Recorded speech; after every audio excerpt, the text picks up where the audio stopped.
Welcome, everyone. Welcome to the United Cities and Local Government Retreat. Happy World Day for Social Justice. Yay! It is not a coincidence that we are going to be discussing new essentials, the local social covenant, during this very special day. And it has a little bit to do with the fact that we work together with ILO's Global Coalition for Social Justice, but not alone. The fact is, our movement is convinced that we need to address justice in order to ensure a sustainable future. And as you have seen, those of you that have been with us throughout the week, you notice we have been covering these issues in one way or the other. But today we wanted to celebrate this special day, paying a specific attention to the key issues that, from the perspective of local and regional governments, need to be addressed to achieve social justice. And social justice is, from our perspective, the connector between every single topic that local and regional governments address in their communities. Our neighborhoods, the very existence of our neighborhoods are linked to the sense of justice that people can have, the sense of safety that they can have, the sense of possibilities for a future.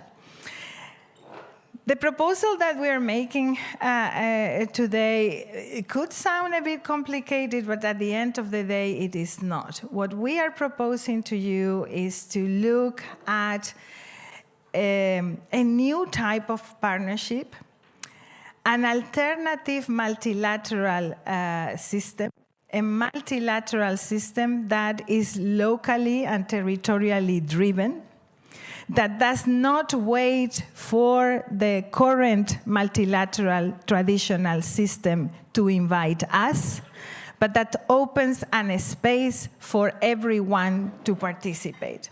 And so the local social covenant, from our perspective, is a space for dialogue, for high-level dialogue. It is a structural platform where organized civil society and stakeholders can provide their vision on key topics to local and regional governments and co-create with us, shape with us, the recommendations that we are bringing to the international policy-making processes. Beyond that is also a space for high-level commitments, for commitments around all of the topics that we will be covering throughout the different roundtables today. From antiracism to conflict prevention, to issues like food security, and obviously equality, in particular gender equality, but from a feminist perspective. So that is our offer. And this offer does not come in a vacuum. It comes from the experience that we have working with organized civil society. Many representatives of organized civil society are here with us in the room, and it comes from our capacity to work together, demonstrated capacity to work together through our town halls, the town halls that help us reach our congresses and define the content of our strategy. Our strategy is summarized in the Pact for the Future of Humanity that was adopted in the UN a couple of years ago, and that is in 22. And that preceded, in fact, the exercise that the United Nations was doing with the Pact of the Future. It was framed within that pact, but we started preparing that pact before the United Nations had decided that they needed a pact. In fact, when we were invited by the Secretary General of the United Nations to contribute to the future of multilateralism, to that exercise, we already talked about we need a new pact. And at that time, years before our Congress in the UN 22, we did not know how the world was going to look like. We didn't know the changed context that we were going to be working in. We expected a different outcome of the UN process. Nonetheless, we have both pacts, and both pacts have interesting inputs for us. So I want you to understand that the local social covenant is not a new document. It's a platform that is going to be producing documents, and it will produce documents about new perspectives around human rights. Obviously, it's going to be producing documents about democracy. How do we need to rethink democracy and revitalize democracy? There will be documents, yes, but the covenant is not the document in itself. It's an agreement of the willing to move forward. And the willing are in this room and beyond this room, because you represent big constituencies that are working on the different topics. And this will become clear as we go throughout the day. So that's the frame. That's the frame of today. It's not one new concept. It is actually a platform to be able to develop the strategy that we have committed to. And in order to start the conversation today, I have joining me Billy Cobbett. Billy Cobbett is part of our Ubuntu advisors. You know, Ubuntu is this concept, this South African concept that teaches us that we are only that, our own image is that reflects on the eyes of the others, and we only exist together. Is the legacy of our former President Park Stau from South Africa. He created this Ubuntu to hear critical voices, constructive voices that would help us shape things.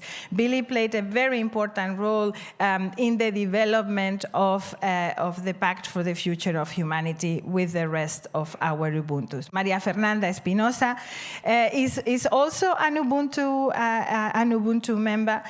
She's now very involved with the voices of women internationally, but she is, I would say, above all, a multilateralist, and to our pride and privilege, also the chair of Cities Alliance. So we're very, very happy that she can be with us today. What I propose to you is to start with a conversation with the both of them, and I would like to invite Billy Cobbett to introduce an exercise that he has done comparing the Pact for the Future of the United Nations with the Pact for the Future of Humanity that UCLG adopted some years ago now. So I would say, Billy, kick it off and let us know what you learned when you started this exercise to compare the pacts. Because I like the exercise because very often, we produce something new and we forget where we come from. So it's just recalling that everything is connected. Billy, please, go ahead. Thank you, Amelia. It was an interesting exercise, and as Amelia's just done her opening presentation, if you want to find out what's going on multilaterally, you can go to New York and ask. Much better you come to Barcelona and have a conversation with the team here, because they really do know. So this is the tale of the two pacts. The Dijon process, which was through 2022, and the adoption in October. And then, of course, the United Nations General Assembly adopted the Global Pact for the Future in September of last year. Both pacts, what they immediately have in common was an understanding of inadequate or the lack of progress in the global agenda post-2015, and in particular on the 1.5 target arising from Paris and the Agenda 2030 for sustainable development. Both pacts are predicated on lack of progress. But beyond that, we're living in a very fast-changing world, and things have changed ever since, even since I've submitted this draft to the World Secretariat. But I just want to put the wider context, so we're very clear about from where we start. So the first is of the themes that I would like to identify is the increase in in armed conflict across the world, in contravention of United Nations Charter, Security Council resolutions, ICJ rulings. We have the conflict in the Sudan, we have the ongoing war in the DRC, we have the conflict in Ukraine, between Ukraine and Russia, and more recently we have extreme violence across the Middle East, in Israel, Lebanon, Gaza, Yemen. So that is part of our background right here today. Secondly, it's not just the lack of progress on climate change and the loss of the 1.5 target, which clearly has been lost. It's dealing with the consequences of those failures on the ground, and which can only get worse, he says optimistically, because of the lack of progress. So don't just focus on the target. What does it mean when we fail, and where are we going to make draw that line where we stop it? The third is the extraordinary growth in inequality, particularly post-COVID. Whether you look at how rich the very richest have become, and I was reading Bernie Sanders in the New York Times yesterday saying that the three people in the United States own more than the 170 million at the bottom half of the United States government. Three people. Between them, $905 billion. The other side of that equation is that nearly 5 billion people are poorer now than they were in 2019 before the pandemic. These are absolutely, we say that they're unsustainable, but they continue. And in fact, they get worse. The third area that I would like to identify as a theme and as a background are recent political shifts, the increase in anti-democratic forces in authoritarian governments, pushing back on civil liberties, trade union rights, women's rights, LGBTQ rights, a whole range. On top of all of that, the standout feature for me is the conscious choice by so many governments to scapegoat and demonize, in particular, migrants as the cause of problems in their political economy and in their economy. And this has become a very notable feature of the political landscape in the last 3 to 4 years. Against all of that, the summits, and in particular the UN summit, wanted to transform global governance. This is at a time when the multilateral system itself and multilateralism are both under real attack. Either disdain or outright hostility from certain governments. The specific examples would be, for example, the banning of the United Nations Relief Agency in Gaza by Israel, the withdrawal of governments, American, Argentinian, from the World Health Organization, and again, the retreat from the Paris Accords. So that is the situation of 3 weeks ago, 4 weeks ago, and I draw that distinction because I would need to redraft the paper to update it for changes that have happened since the American election that have further destabilized the international order. So that's the background. We have two processes with two pacts. The UCLG Pact, 14 pages, drafted by most probably not more than 10 or 12 people, 3 of whom are at the table here, so we have to be transparent. And it was able, because of that process, to be able to be quite bold and clear in its assertions. And the highlight, I would call the signature, would be the call inside the UCLG Pact for a complete change in our value systems as essential to be able to take the world forward. The United Nations General Assembly text is 56 pages, a completely different process. Capitals, ambassadors, staff, negotiations over text, commas. I don't belittle it. Anyone who's been involved in that kind of process knows what a laborious, complicated political process it is. And so you have to accept that there will be negotiated text, which is what dominates. That is why it reads as it does. This is not uncommon. As a former UN staff member, I'm very familiar with it. But as good as the Summit for the Future is, the conclusion I come to for the purposes of this analysis, it's not good enough. It doesn't capture the urgency, it doesn't have the imagination that we were able to possibly put into the UCLG. And for me, the signal failure in the Pact for the Future at the General Assembly was the inability to move the world beyond GDP as the essential metric of what constitutes progress in your economy and in your political economy. And that is the value system and the question that is begging to be answered by national governments. So as a background,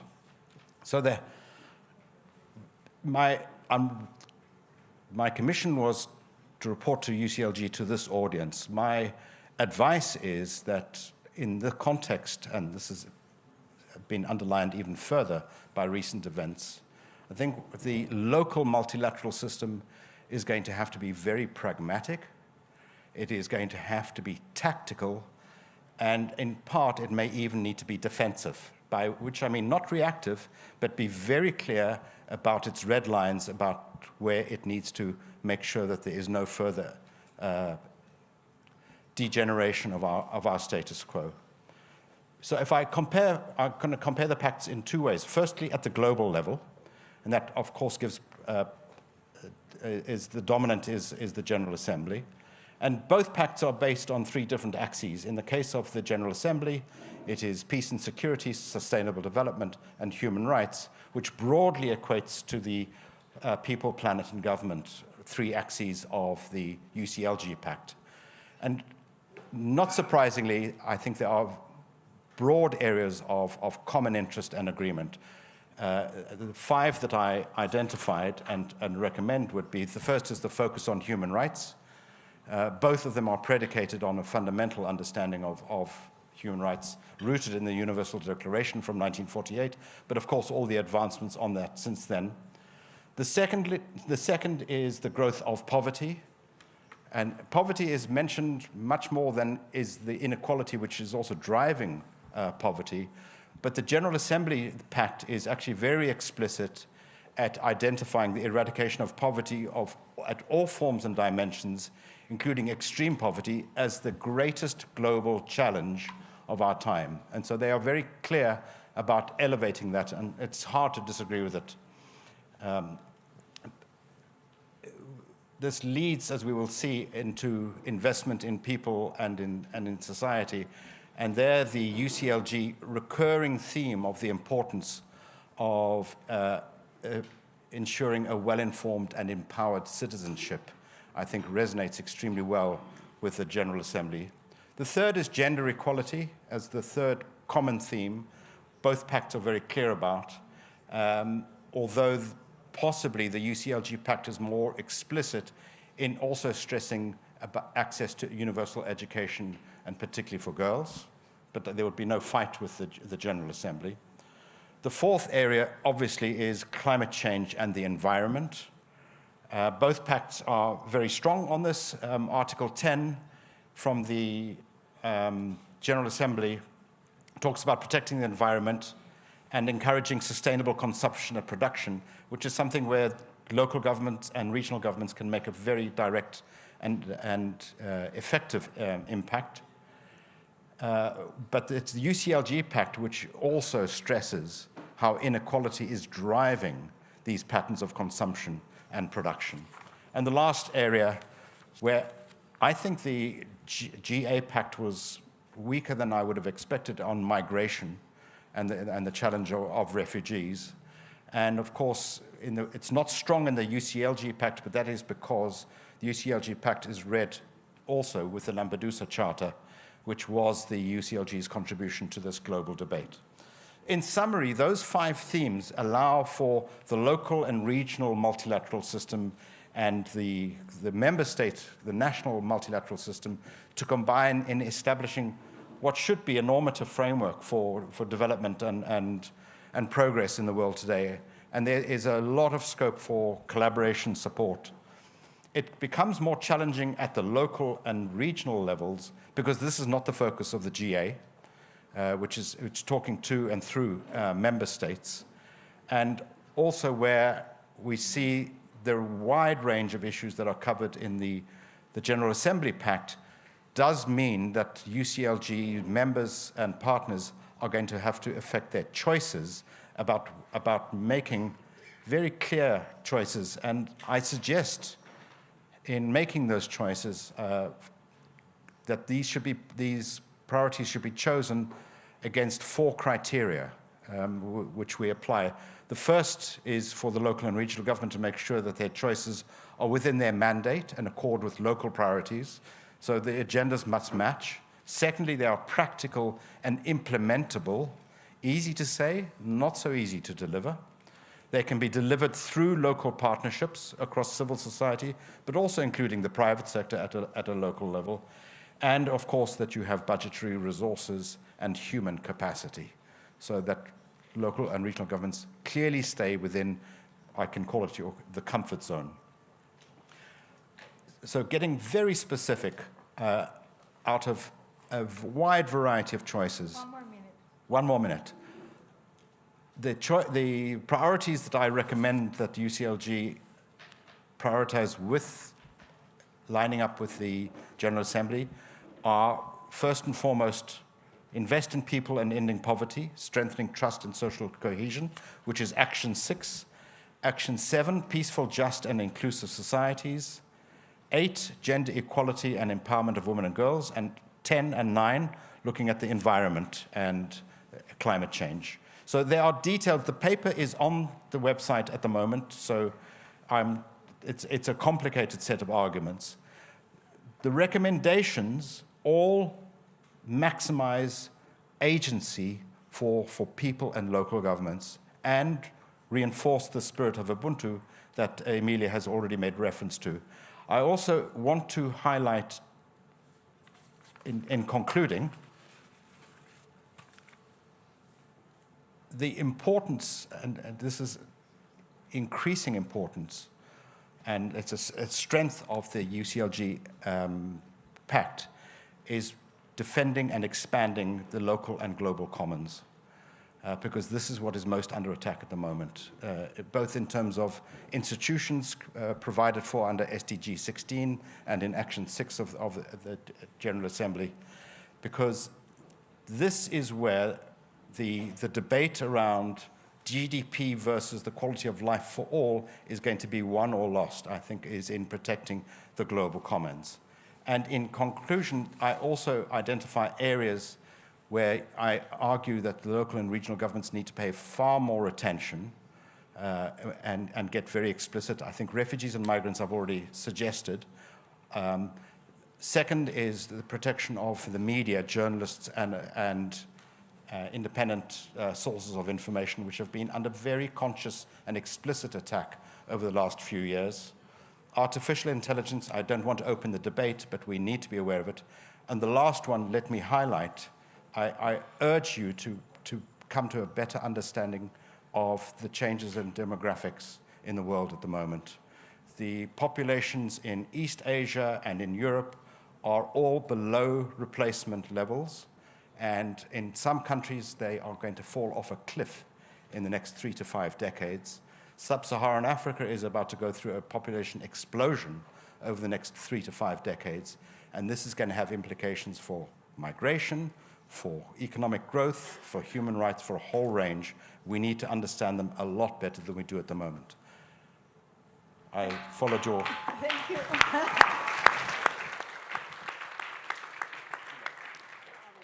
Thank you. Thank you very much. I know it was a very tough job to explain all of that in this very short intervention, but you will have the opportunity to come back to some of the issues. I am certain. When I was listening to you, I got the sense, you know, when you watch a very good artist or a very good performer or someone that is skating on ice, and they make it look so easy. And when you were describing the process in UCLG as being only 15 people that had drafted that document, I thought, we made it look very easy. Because the reality is that our document had, I would say, more than 15 drafters, But beyond that, it had around 8 rounds of consultations, of global consultations. It went through my executive bureau in 3 occasions, through my World Council in 2 occasions. Just to give you a picture, the World Council is 352 people, 42 people, sorry. So it was a very political process, and it was not easy to pass through certain things. I mean, there were members that were, for instance, felt not that close to the notion of the whole changing the GDP as a reference perspective, for instance. But the majority still remained with that. Also, the weight of human rights in the pact was something that was discussed. The way that we needed to transform the financial architectures, and I have my politicians sitting there, they are nodding because they were part of that discussion in the policy councils. But I am happy that we made it look so easy. It is not. And what is even less easy is that even in the context that you have described, which I'm sure everybody is identifying with, we know we are in a very difficult world at the moment, where the balances have shifted. Nobody in the UCLG membership is actually questioning the broad lines of the pact, and nobody is questioning that we need to change the strategy. And at the moment of the degree of the polarization that we are, this is extremely important. But this is also why we need to now go and work with civil society to see whether we can stick to that, we can keep the commitments. And we can make it work. I'm very grateful that you make reference to the commons, because the commons is going to be something very critical we will see in the next segment. We are going to be addressing what it means to put the commons at the center of policy. If you do that, then you need to transform a policy and local service provision into a care system, and you will discover new types of services, new essentials. That is going to be one of the big debates this morning. What are those new essentials? What do they look like? They might not be the typical local service provision that we do. And it is the very link between service provision, local service provision in particular, and policy making that I think is the big differentiator between our pact and the Pact of the United Nations. The Pact of the Future for the Future of Humanity of our organization, of UCLG, goes beyond the competencies of our membership. And this, you remember, this was a very difficult discussion. We had it all also at the council. Some of the members were arguing these things have nothing to do with us. So we don't have a competence, but we do have an opinion. And so still many things were addressed in the document that we don't have a competence on. So it's important to keep that in mind, because while our pact clearly refers to that link between local service provision and quality of life and sustainability. Remember, the axes are people, planet, government. They also address a vision of the world. And that I think is a very important part of the type of platform that we are trying to shape for the covenant. So in this, with this picture, I just want to recall, and then I will go to you, Maria Fernanda. One of the things that we feel not that happy about with the Pact for the Future of the United Nations is that we thought we were at a moment where we would realize the multilateralism is in danger, and you need mayors like the ones it is here, presidents of regions that are true multilateralists. They need to have the floor. And I'm looking at the chair of the advisory group of the UN Secretary General, President Fatimetou Abdel Malik. When we were convened by the Secretary General, we thought, voila, this is the chance. Now things are going to move. We are going to change things, right? And all we got is a paragraph a call, a very important call, for the Secretary General to define before the General Assembly, this is how we want to enhance interlocution. I mean, we are celebrating, eh? We are celebrating, we have that paragraph 55. But we expected more. We expected more. We expected very concrete things to come out of there. This in reference to network multilateralism. But if I take a step back from my hat as you know, as Secretary General of this organization, then on the other hand, I feel as if the pact in the United Nations is kind of a miracle, because given the context that we had when this was being negotiated, you know, with the violence in Gaza, undigestible, unadmissible, incomprehensible. I mean, this is when the final stages of the pact were being discussed. And Maria Fernanda, they managed to keep human rights in. They managed to keep sustainable development goals in. How have you experienced those negotiations? Because I know you have been following this very closely. And how do you think it relates to our agendas for next steps? Well, first of all, thank you, Emilia. As I was listening to you, I thought, where was I last week? Last week, I was at the Munich Security Conference, and believe me that this energy and this atmosphere is very different, which means that the world is diverse. There is the world of the Munich Security Conference, and there is the world of the UCLG family, friends, partners, and allies. And I think it really makes a difference because of the question you asked.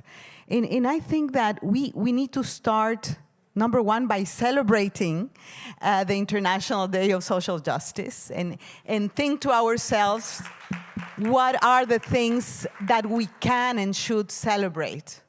And believe me, in this space, there are many things to celebrate. And what are the things that should enrage us, but push us to act more and better collectively? And we are here doing precisely that, identifying why is that we act, you know, in a more assertive, effective, strategic way. And of course, I think that the covenant is a golden opportunity. I think it's very useful. I mean, the exercise and the document, Billy, I really enjoyed it, to put together side by side the two pacts. It's useful. And there are a lot of overlaps, and I was very much and closely following the negotiation of the UN Pact of the future since the very beginning. For me, it was a dream, because when I was president of the General Assembly, I started a process with the UN 75. I pushed hard because I thought there was the need to shake a little bit, you know, the multilateral UN-based system in such a way that we will produce something transformational. And it started with, in my opinion, a very good political declaration, which was the UN 75 political declaration that gave birth to our common agenda, gave birth to the Pact of the Future. This in terms of process, but I was saying, why is that we are where we are? And I think that we are facing a profound deficit of implementation, of action, of accountability.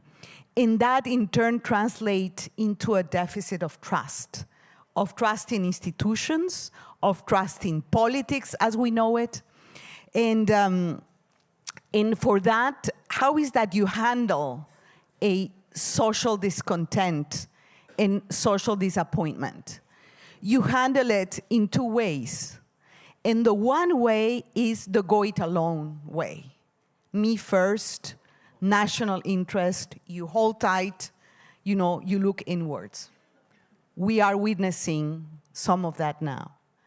The other alternative that I personally subscribe because we're here, is how is that you create infrastructures, levers to boost collective action, to boost cooperation, and to respond collectively using, the multilateral infrastructure that we have created. And when I say multilateral infrastructure, I'm not saying the UN only.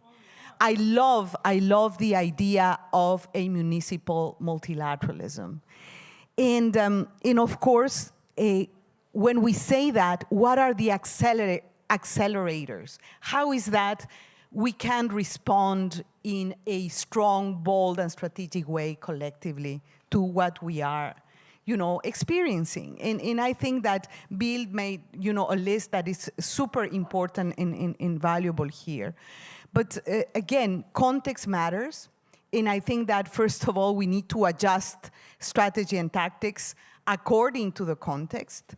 You mentioned, I think, Sudan and the Middle East, but I serve in the board of the crisis group, and we identified 104 active armed conflicts today.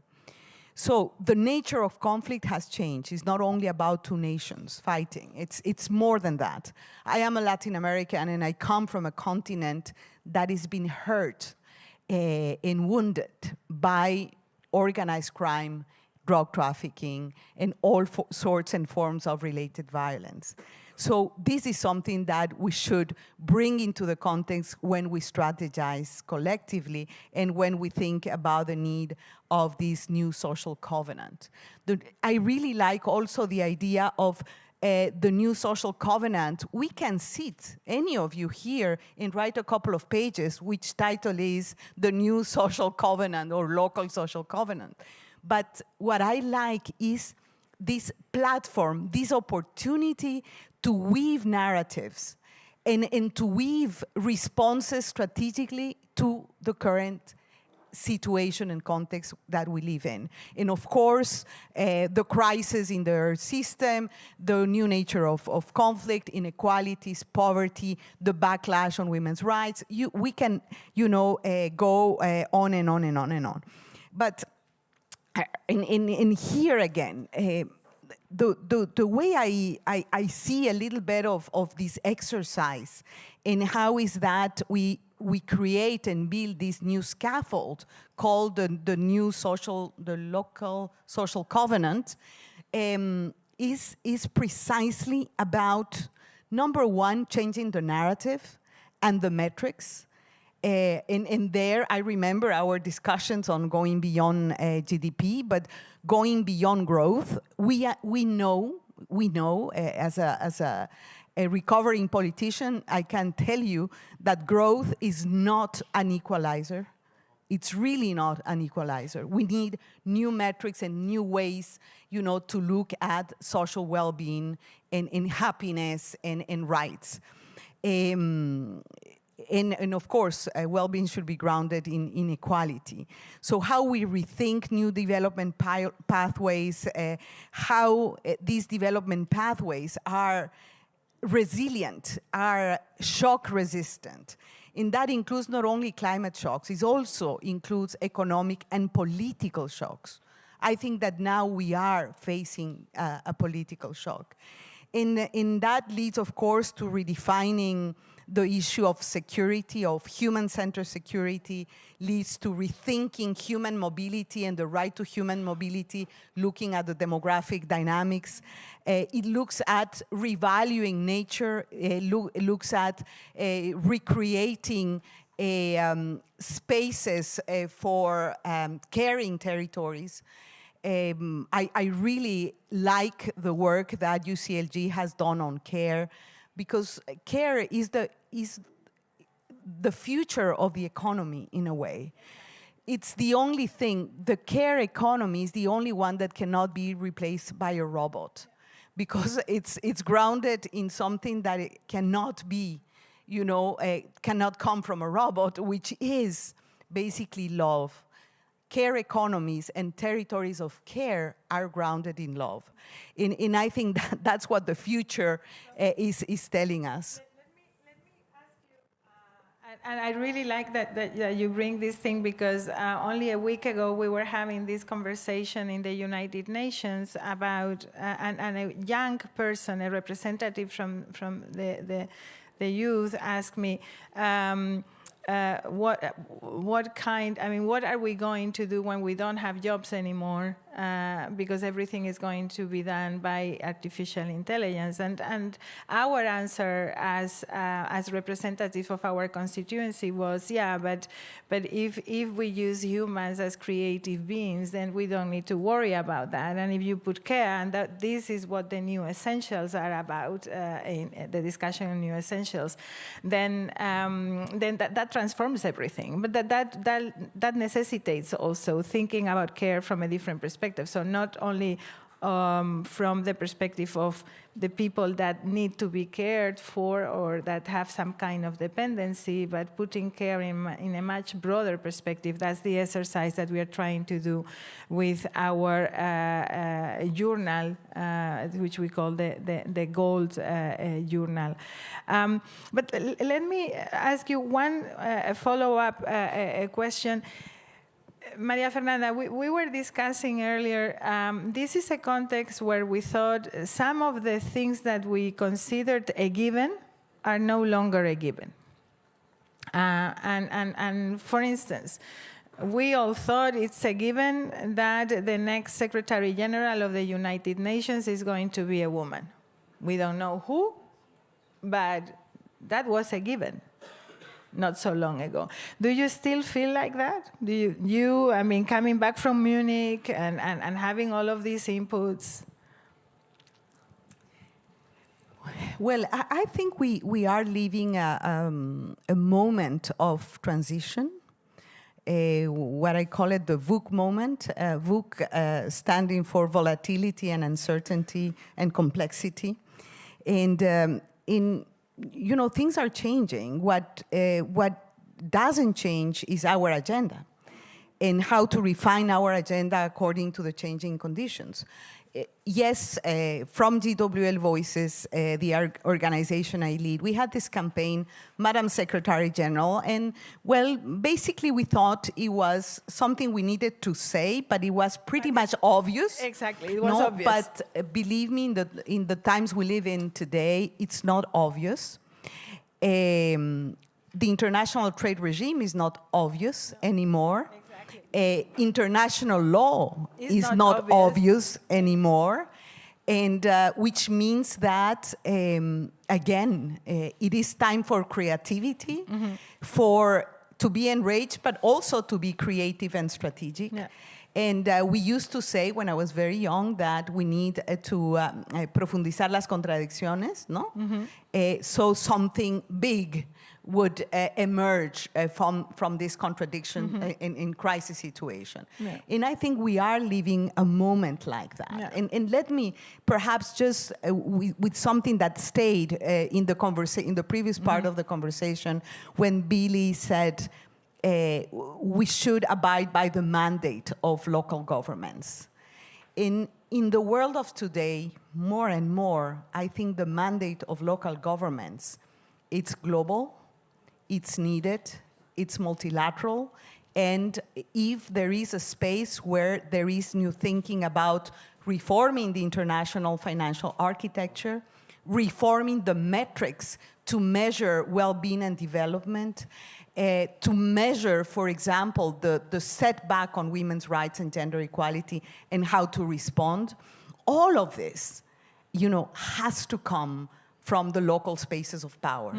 Because all of these, at the end of the day, it is a power struggle. Yeah. And where do you park ourselves as local governments into this? I want to go to our president in a moment, President Van Zanen, so that you get ready on this, because this is where his ideas on city diplomacy are also extremely important. City diplomacy is relevant. The mandates are local and territorial, but you need to be connected with the world. There is no other way to do it. During this retreat, it has been very clear that we need to develop an agenda, that the only way that you succeed, and the mayor of Montevideo was actually saying it very well. I've seen him around now yesterday afternoon saying, it's the vision that counts. It's the joint agenda that counts. There is no other way to address this. It's not counter-narrative. Counter-narrative is not enough. We need to develop the agenda. I want to get back to you, Billy, before I go to President Van Zanen, the mayor of The Hague. How can we develop an agenda that allows us to address the contradiction that a very big part of the world is going to be needing migration without borders to be able to address basic needs, basic economics, basic things? What will it take for us to actually shift that narrative? Do you think local governments can play a role in this? Is it that we are not providing enough information, or we are providing the wrong information? Can you elaborate a little bit on that? Because I think your issue on demographics is extremely important. We have a partnership talking indeed with the Population Fund of the United Nations, where we are trying to address these issues. But I think that somehow, if we want to move forward in the issue of human mobility nowadays, where mayors around the world are being put in jail, or said they cannot do certain things, or they will not receive federal funds, or they will face courts because of their migration policy. In a context like that, do we need to shift the conversation from migration to demographics, to population? How do we do that? Thank you. The answer is yes, and I very much agree with Maria Fernanda. Although it's not technically within the mandate, the classic mandate of local and regional governments, you cannot not but take a view. And I think of some of the successes in the last decade. One of those was New York City, which gave recognition to quote-unquote undocumented or illegal migrants. And it was at the local level that actually real progress, it already feels like a different era. I think we have been, at the local and regional government, we have to move, and this is not a criticism, we have to move way beyond slogan and electioneering type statements. We have to provide clear analysis and consequences and implications. So if we now change the debate so that we understand, first of all, understand the demographics, because I sort of dug into them in some depth over the in preparing for this, and I'm well informed. I was shocked by what I see. Effectively, just one of the pictures that, under current conditions, these are projections, by the way, not predictions, but over the next century, Korea will lose 95% of its population. Just think about that. Where's the pension coming from? Who's going to be driving the economy? Where is care coming from? What does it mean when your median age in your country is 65, and then it's 75, and then the 80 plus are the biggest demographic in your population? What does that mean? No one's having that debate, or if they do, it's not in public. And I think UCLG can play a massive role in looking at that. Conversely, if you look at the numbers in sub-Saharan Africa, it is the only continent which is going to explode in population over the next 5 to 10 decades. And if you look at Ethiopia or Nigeria, which will have 500 million population, or in East Asia, China is going to go from 1.4 billion to less than 700 million by the end of the century, which is why the factories that are being built in China are driven by robots, and they're called dark factories. They don't switch the lights on because there's no one in them, no people. These consequences, but it's the implications, and these are difficult implications, but then you can have a rational discussion, but then it leads to other, which is then, if we are going to be begging for migrants, you do not want a mass of undereducated migrants, which is what you are going to, people who have not been given a kind of education that makes them able to perform in. So then that's the reverse side of the development debate. As we cut ODA, where is the greatest pain going to be taken? It's going to be taken with schools. Another narrative, let me just give two, that's a difficult narrative, but it's essential, and UCLG's got the multilateral system. Another one is in protecting the global and local commons. The narrative that needs to be challenged, and it's so dominant, is let people keep more money in their own pockets, cut the taxes.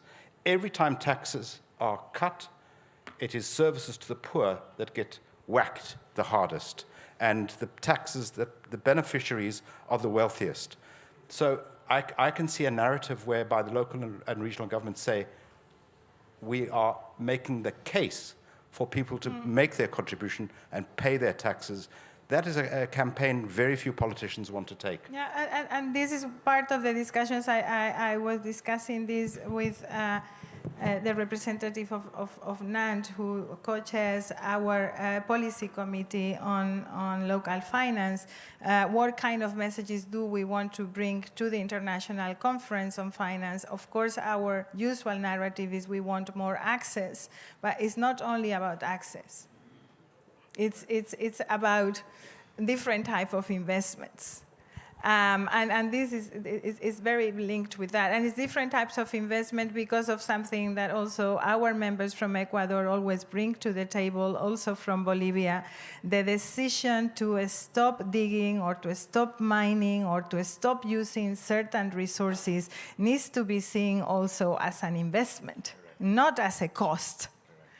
And the international community needs to look at that. And that is changing the perception from the commons as a resource, water as a resource, for instance, energy as a resource. No, it's not. It's a common good, correct, right? Something that belongs to all of us. I think this will link very well with the new essentials when we talk about time, for instance, the role of time and how to understand health. President Van Zanen, I know what we have been discussing is very broad, and you are looking at me like, what do you want me to say now? I'm putting you on the spot, kind of. Thank you. But yeah, some thoughts from the perspectives that we're trying to defend as a movement. Yeah. Let me first, I'm ready to do so. Let me first underline how much I agree that during a retreat like this, where we also consider how will it be for the next generation, what can we do now to help the new generation to perform better than we did and we do, that we also during this a retreat like this discuss those issues, because it is a fact that in all continents housing is a problem. That in all continents, public services, and now we call them essential, and of course the essential services in the Netherlands are probably different than they are in Ecuador, but the former Minister of Defense should know that. They are different. However, housing, services, and rebuilding, I hope it is rebuilding and not building, public trust, is very essential. And I agree totally that those issues need to be considered by us. And it won't happen, per definition, on national level. I think the only way we can try to break the discussions open on a local level, to give the right example everywhere we are and working as local leaders. And to work on an inclusive city, small or large, rural or not rural, or urban or rural, and then answers will be different. But we should confront society with the questions we see at first as local leaders. But to do so, and we have to do that, but now it is even more difficult to do that, because what I see, what I read, what I hear, the essential scenery, the essential rules, the essential things we decided before seem to be shifting. Everything is unsure. And then what happens? It's more difficult to arrange housing. It's more difficult to give an answer to essential public services. And the people are getting unruly. They are unrest because the leaders don't lead. So I agree, this is a discussion we should have. But as you know me, I'm here and doing my best next to my work, my local work in the local community of The Hague. I'm here because I really believe in what UCLG as a big constituency can do. And we are from different backgrounds, differing experience in life, different beliefs on religions, I don't care. But the only way the world can get an answer is by being here, joining UCLG, trying to learn from each other, inspire from each other, learn what failures were, don't repeat them, and then give the world back to the youth. Because the youth should learn from what we've done wrong, or did do too late, or repeatedly did not do or did not well. And when I hear this discussion, I don't get pessimistic. I worry sometimes. No, but I think I go back and I know my friends in the north, my friends in the south and the east and the west are there, having their own, tackling their own problems. But I know now more than I did before when I arrived here. So carry on.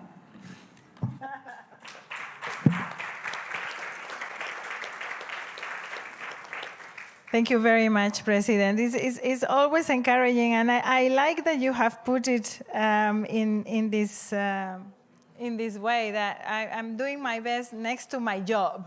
Because sometimes we forget that you all have another job. That is, I have this job, so I'm very lucky. This is what I do. But actually, you have a different job, and so thank you very much for reminding us that when you are in a movement like this, your job is with your neighborhoods still, with local people. But building the movement needs to be something that you inspire, that you drive, but that you also get back from. And I am very happy you are leaving this space knowing more than before.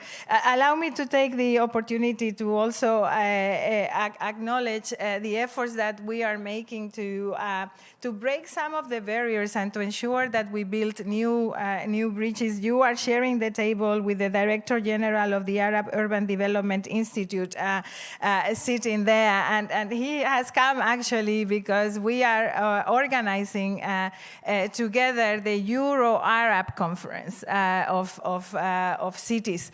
And we are trying to ensure that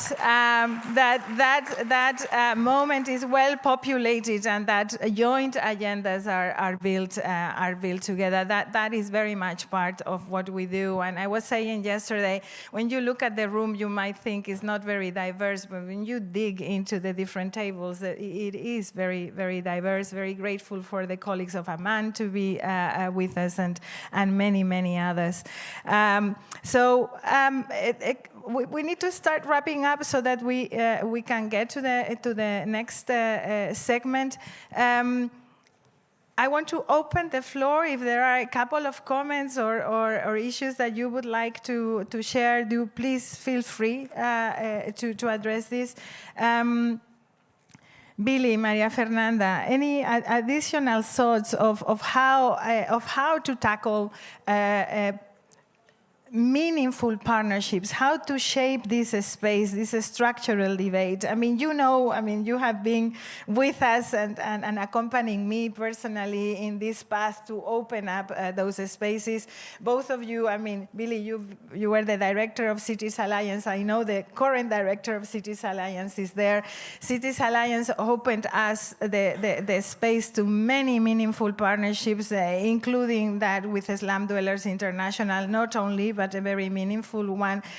I would like to hear from you as I come back from comments from the floor. Okay, I mean, how do we need to shape this space, this platform that the local social covenant is, to actually respect the spirit of the Pact for the Future of Humanity? Please, representative from Cologne, you have the floor.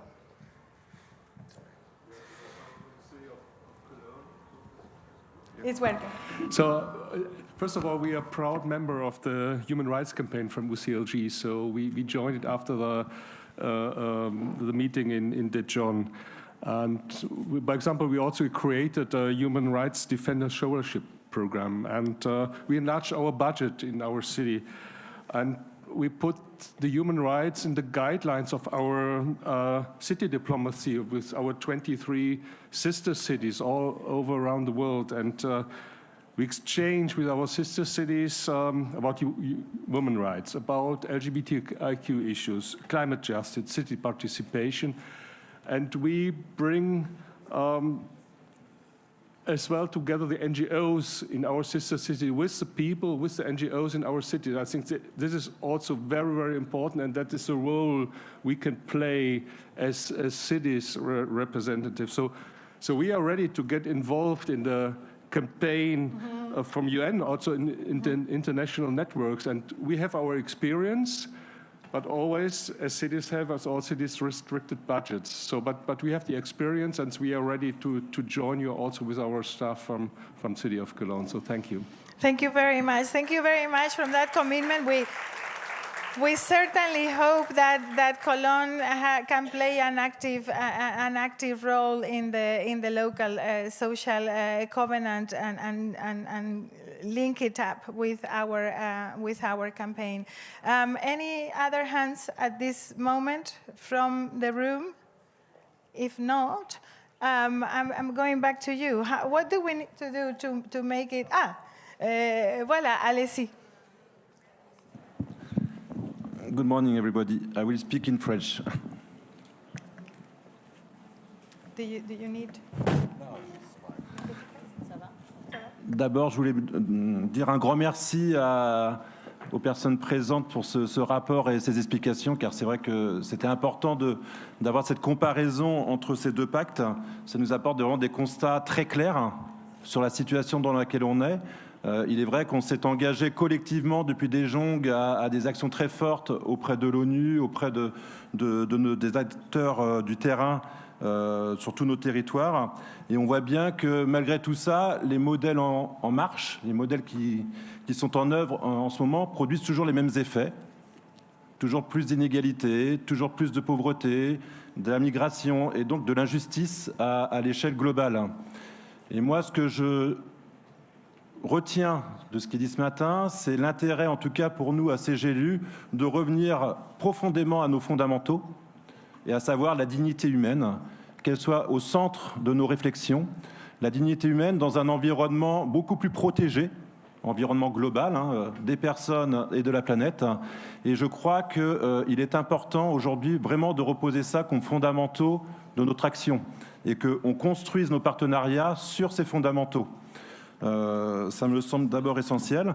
Je crois aussi qu'il faut qu'on soit beaucoup plus offensif. On parlait d'être défensif, les lignes rouges qu'il va falloir placer, mais aussi beaucoup plus offensif sur ce qu'on souhaite à court terme.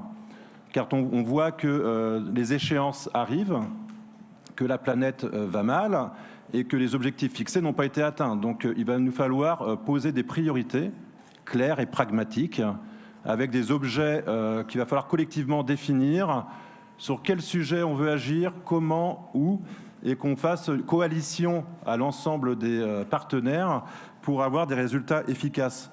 Je pense que le temps du dialogue global est révolu. Je pense qu'il faut qu'on passe à l'action et qu'on soit beaucoup plus offensif dans nos plaidoyers.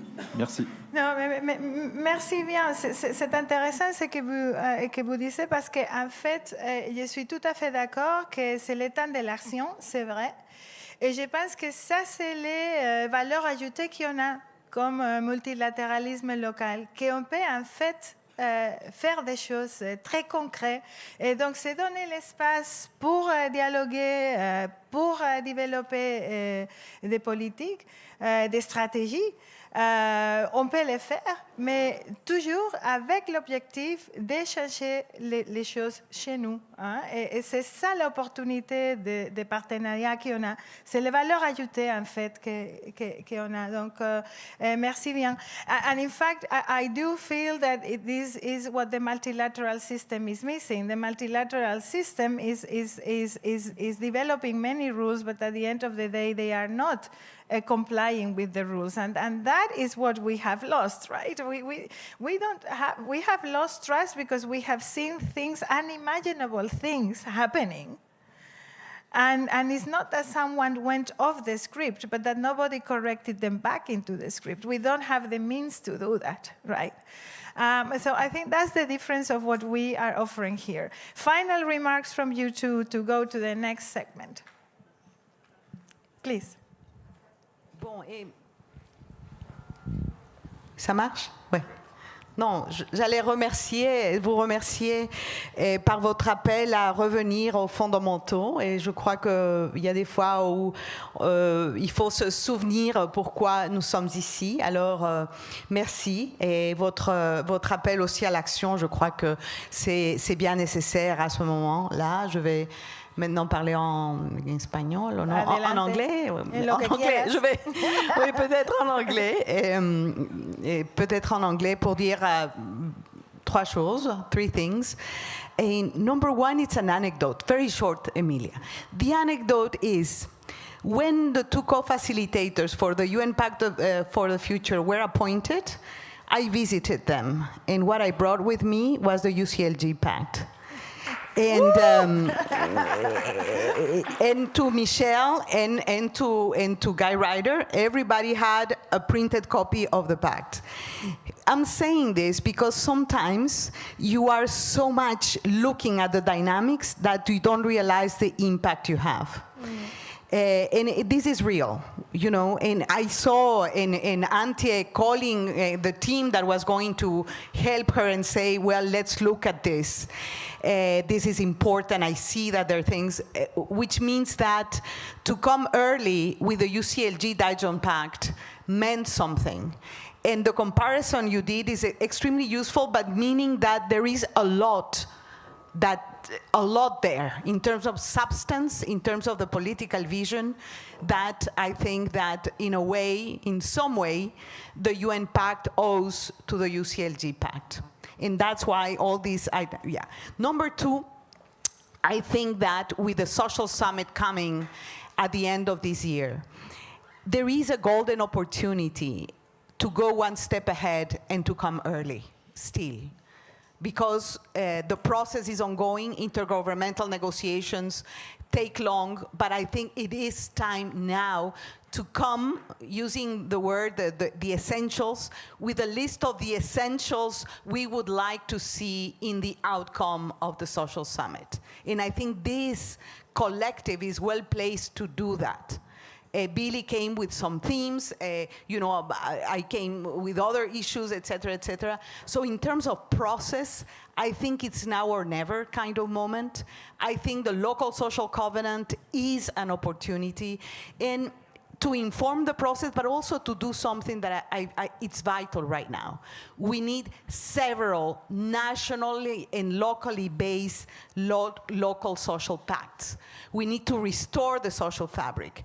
And this exercise, this collective thinking can help also repair the broken social trust and social cohesion at the national and local level. So the responsibility is huge, Emilia and friends. And you can do it because I've seen it. I've touched it. And when you said it wasn't as easy as Bill said, okay, it was some of us writing the pact.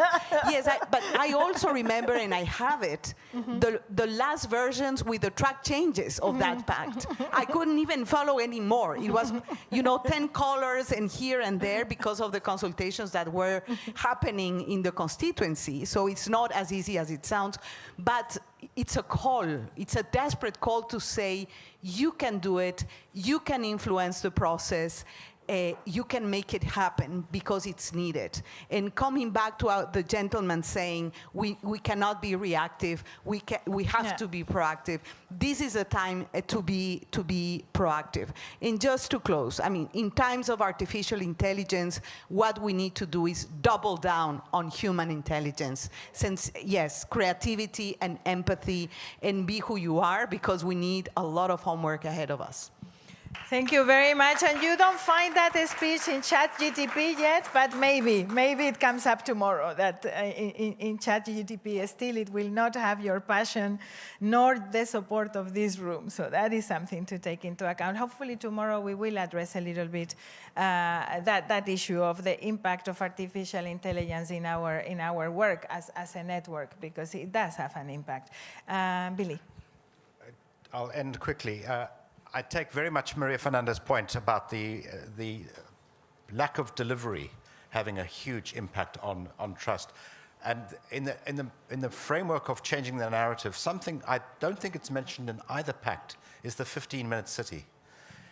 It's changed the narrative. It has changed the narrative all over, because it's not that it provides a solution, it begs the question, for whom and how are cities run?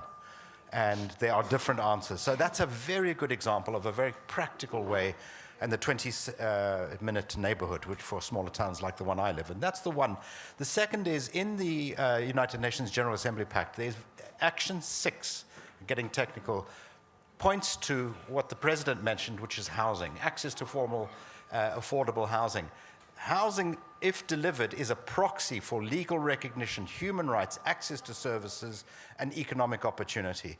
Deliver there, and you can then start having different conversations about what we would have called the right to the city, and whether it's a 15-minute city, but then you also deliver the housing. So that is very tangible. The two pacts agree. Mm-hmm. So. Oh. Je reste. Oh, thank you very much, Billy. No, thank you, and yeah, an applause to Billy. Housing. When our political leadership is saying going back to the essentials, we were reflecting about this, and I think it was Fabiana Goyeneche from Montevideo. I don't see her now. She must be around. She was saying yesterday we didn't used to talk about anti-racism, and now we are bringing it up front. We also spent some time without talking about democracy, and we're bringing it up front, Yes, it's going back to the basics. We need to do that. It is unthinkable to deal with the renewal of multilateral system without challenging ourselves to think about anti-racism, for instance. I really found this conversation extremely useful, very grateful for all the work that you have done, taking notes on those things that are missing from the pact. It's funny, the 15-minute cities person, Carlos Moreno, is an Ubuntu that was involved in drafting the pact, but he didn't put his thing in the pact. You see, but we did put a lot of proximity in the pact. But I think, thank you very much, Maria Fernanda, for making sure that our things are reaching the highest spheres of the United Nations. I will never forget how exciting it was for us to go in with one of our political leaders to the office of Amina Mohammed and to find the Listen to Cities on her desk. It was really fun. I will never forget it. And those are the smallest steps that we are making. Thank you so much for this conversation. And now I am calling Federico Poitier to come to me and to introduce us to something that is worth celebrating, I would say. Federico, a very important part of our agenda is the agenda of accessibility. There is no way that we can renew the social contract without paying attention to that. Accessibility has been a high policy priority since Habitat 3, I would say, in UCLG, a long time. Federico, tell us a little bit what our next steps are and what we are celebrating today. So yeah, I'll be short and sweet. I hope everybody's awake, and smile, please. It helps me also. So good morning. I'm Federico, and just in case, I'll tell you I'm a tall mulatto man with curly hair, and I'm wearing a brown suit today that I got in Korea. So anyway, besides my suit and my big hair, we're celebrating a real movement, things that we've already been discussing and putting together for many years in Habitat 3, but really officially from Durban as well, with our Durban Declaration and also in our Pact for the Future, which is really driving the importance of human rights at the local level and the role that we have in implementing human rights, and not only the role that we have, but also the dialogue that we need to have with the different stakeholders, so we can have the capacity to push this forward. So part of that step, I say part because there's many parts of this agenda, but part of that step is the road to the Global Disability Summit, which we are in collaboration with the German Federal Ministry of Economic Development and Cooperation, to ensure that we are effectively involved in the dialogues, sharing what we've been doing, but also open to committing to change, which is the hashtag for the Global Disability Summit this year. Committing to change and really ensuring that human rights, particularly the right to accessibility, which is an international human right in the Convention on the Rights of Persons with Disabilities, is implemented, and that we are in dialogue with the other stakeholders that are needed to ensure that we can really execute this capacity to localize human rights. And so, without further ado, I wanted to ask my dear colleague from the Federal Ministry, Dr. Alexander Gorsdorf. I believe we're going to have you sit here in the back in front of this beautiful pink screen, along with our Secretary General. Alexander Gorsdorf is the Deputy Commissioner of the Global Disability Summit from the German Federal Ministry of Economic Cooperation and Development. And of course, you already know our dear Secretary General. So over to both of you.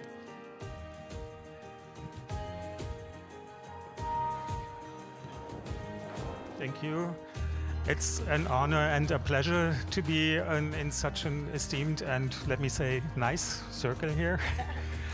I like what I've been hearing, and I am really honored to have the opportunity to address you and to tell you a little bit about what we are up to at the moment, which is the Global Disability Summit.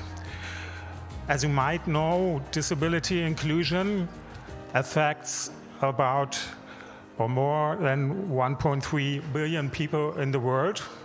And that's, I'd say, a conservative estimate, because it doesn't really take into account the changes that we've seen over the recent years, the highest number of conflicts since World War II, and the escalating risks and damages by floods, heat waves, droughts, and the like.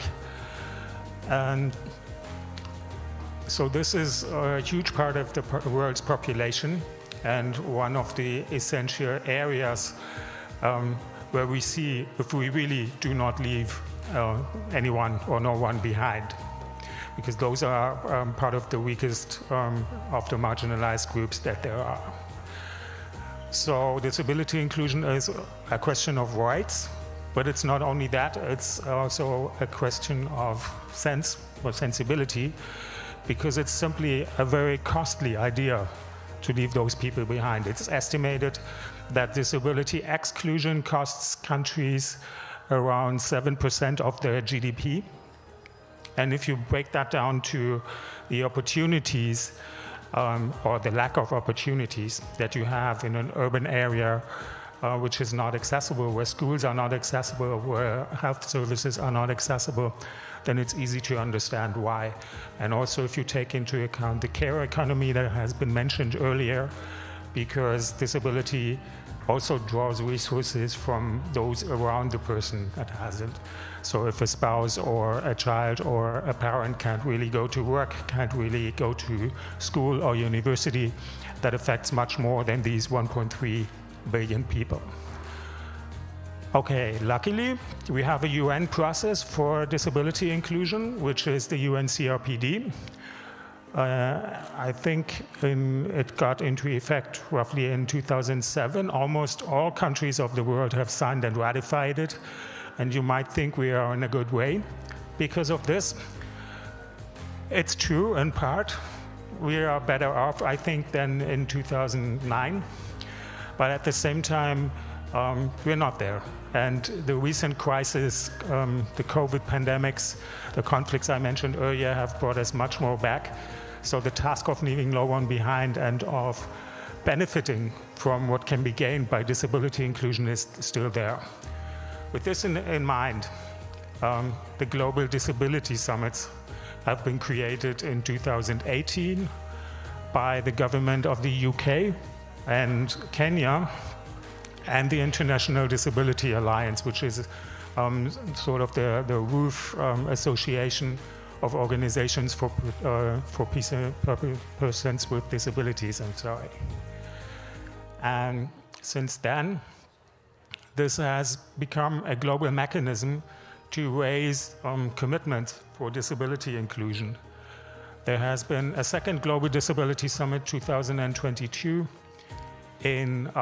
co-hosted by Norway, Ghana, and the International Disability Alliance, and now in 2025 we are up for the third Global Disability Summit co-hosted by the government of Germany, the Hashemite Kingdom of Jordan, and the International Disability Alliance. So why do I tell you this? I tell you this because it is a high-profile two-day event, of course, and this is because we want to keep disability inclusion on the global agenda.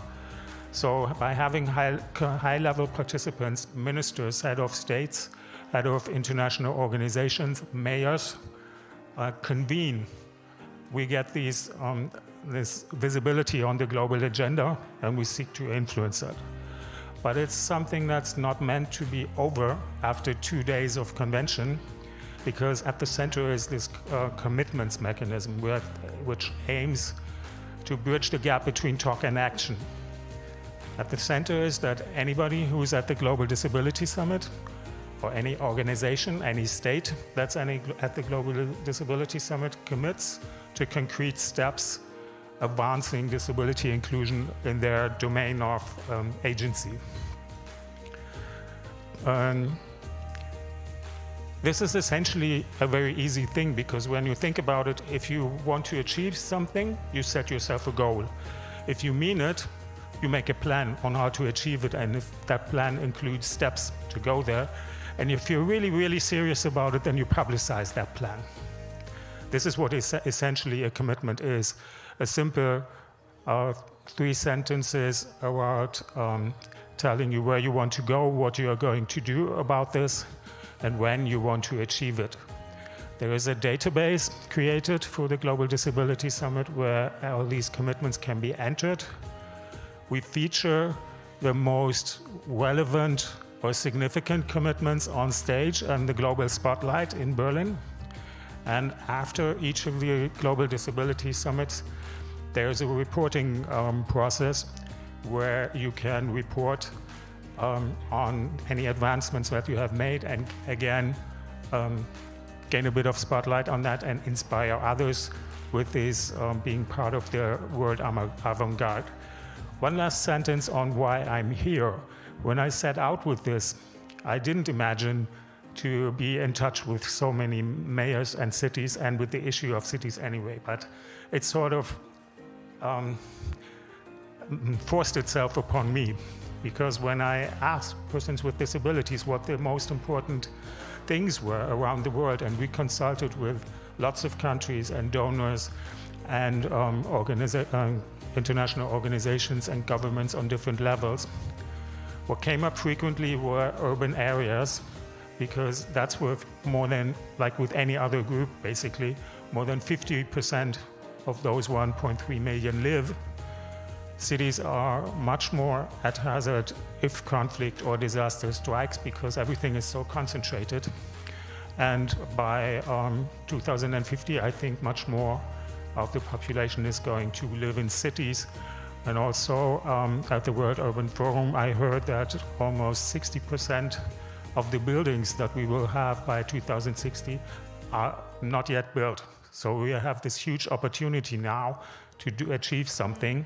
And that's why we have this focus on cities at the Global Disability Summit. Federico was so kind to pass out information material, and I'm available over lunch if you have any more questions. Thank you very much for this opportunity. Thank you very much. Because of our partnership with the German ministry, we have been able to continue strengthening the political commitment of our World Organization with accessibility.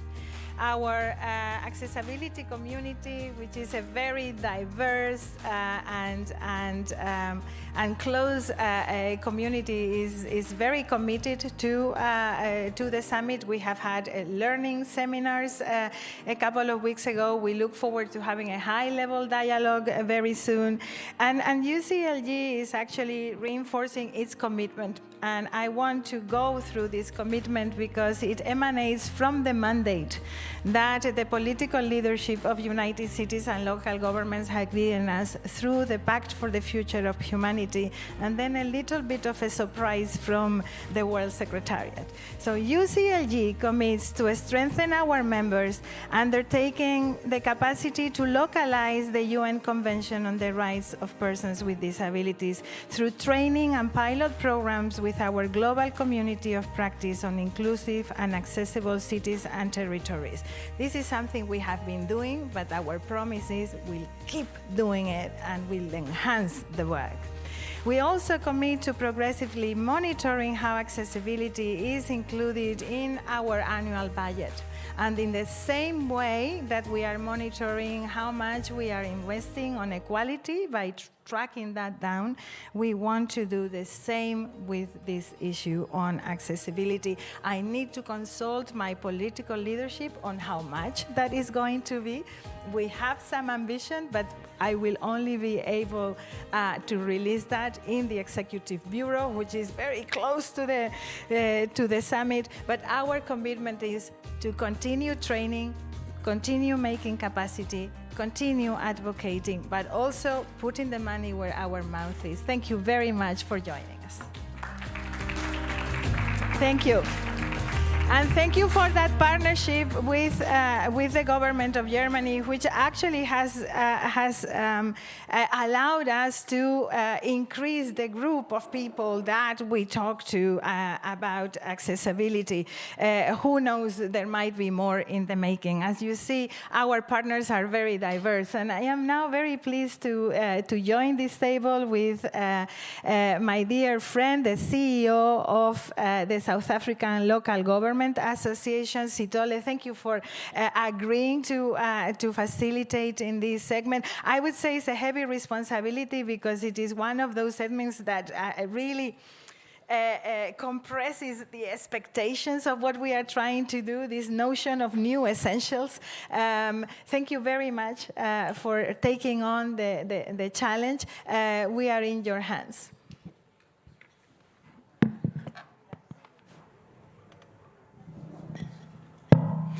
Thank you very much, and good morning to everyone. It's still morning, I hope. And of course, all protocols observed. I am Sithole Mbanga. As Emilia says, I work for the South African Local Government Association. I'm accompanied by colleagues that are in the room, Lance and Maso as well. And whatever I'll be saying, it will be because it is them that said I must say whatever I'm going to say. Okay, thanks. Firstly, I think it's quite important for us to thank the Secretariat of the UCLG in providing the leadership on always unpacking and really peeling out what the new agenda is and how it is that we should be presenting our agenda. And I think it will be naughty of me not to talk to our own story in South Africa, even if it's in 1 minute, right? So number one, South Africa's local government is about 25 years old, right? There's 25 years of democratic local government. But we've also started to experience difficulties and changes from the vision that was articulated as way back as 1998. We've started to look at articulating a new vision for this new generation through a process that is called the review of the white paper, which is going to be the foundation of what will local government look like going into the future. Therefore, the work that we are here looking at the new essentials is actually giving us guidance. I think we are aligned to the fact that previously we have been focusing on the usual stuff, so to speak, provisioning of public services such as in water, in energy, food and transport. But there are new things that are impacting on all of us as local governments. Firstly, access to data. It has become a right now. To what extent are we as local governments, not only in South Africa, but throughout the world, to what extent are we going to be providing data to our young people? They demand it. It's part and parcel of the right they demand from government. That data allows them to communicate. It enables them communication access, so it is a right. The issue that was raised by Billy earlier on artificial intelligence, how is it going to impact on our ability to deliver services, the demographics that was made reference to earlier, and access to education. And I think all of those issues are important issues for us to be looking at. So thank you very much. And I think maybe a round of applause to the Secretariat for providing us with a guide. It is up to us. It is up to us to make sure that the agenda really does find way into the agendas of our different countries. Let me start on my right and introduce the panel. I have been given the honor of facilitating two panels. The first panel, which is the panel that is sitting here in front of us, is basically looking at innovation. What innovation are we going to bring on board to make sure that we are in a position to give reality and the realization of the new essentials? The second panel is going to be looking at the future through the initials, the essentials, essentially utilizing the eyes of a child. What is the future? The eyes of a woman, the youth, and the elderly. I think those become very important issues to be looking at. Let me start on my right-hand side and introduce Dario Cibrario, the Senior Policy Officer at PSI. Thanks for joining us. A round of applause there. Followed by Nicholas Yu, who's the Executive Director at the Ganzo Institute. Thanks, Nicholas, for joining us. Right?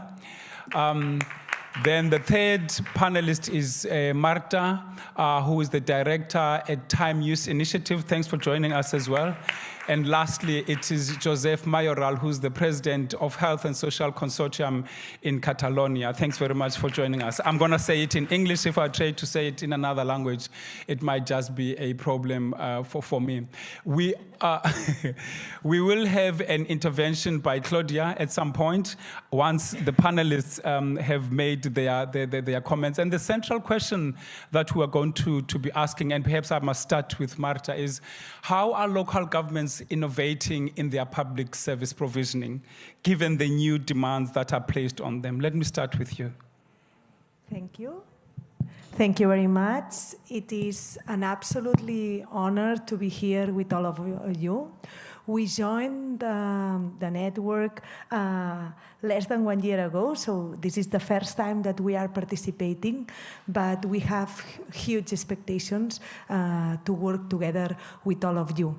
Today I will talk about time policies as one of the new essentials, and Basically, time policies were born in Europe more than 20 years ago, but now, after COVID, we saw that there is an important aspect of innovation, that these policies can go beyond Europe and around and going around all the world in all the local and regional governments.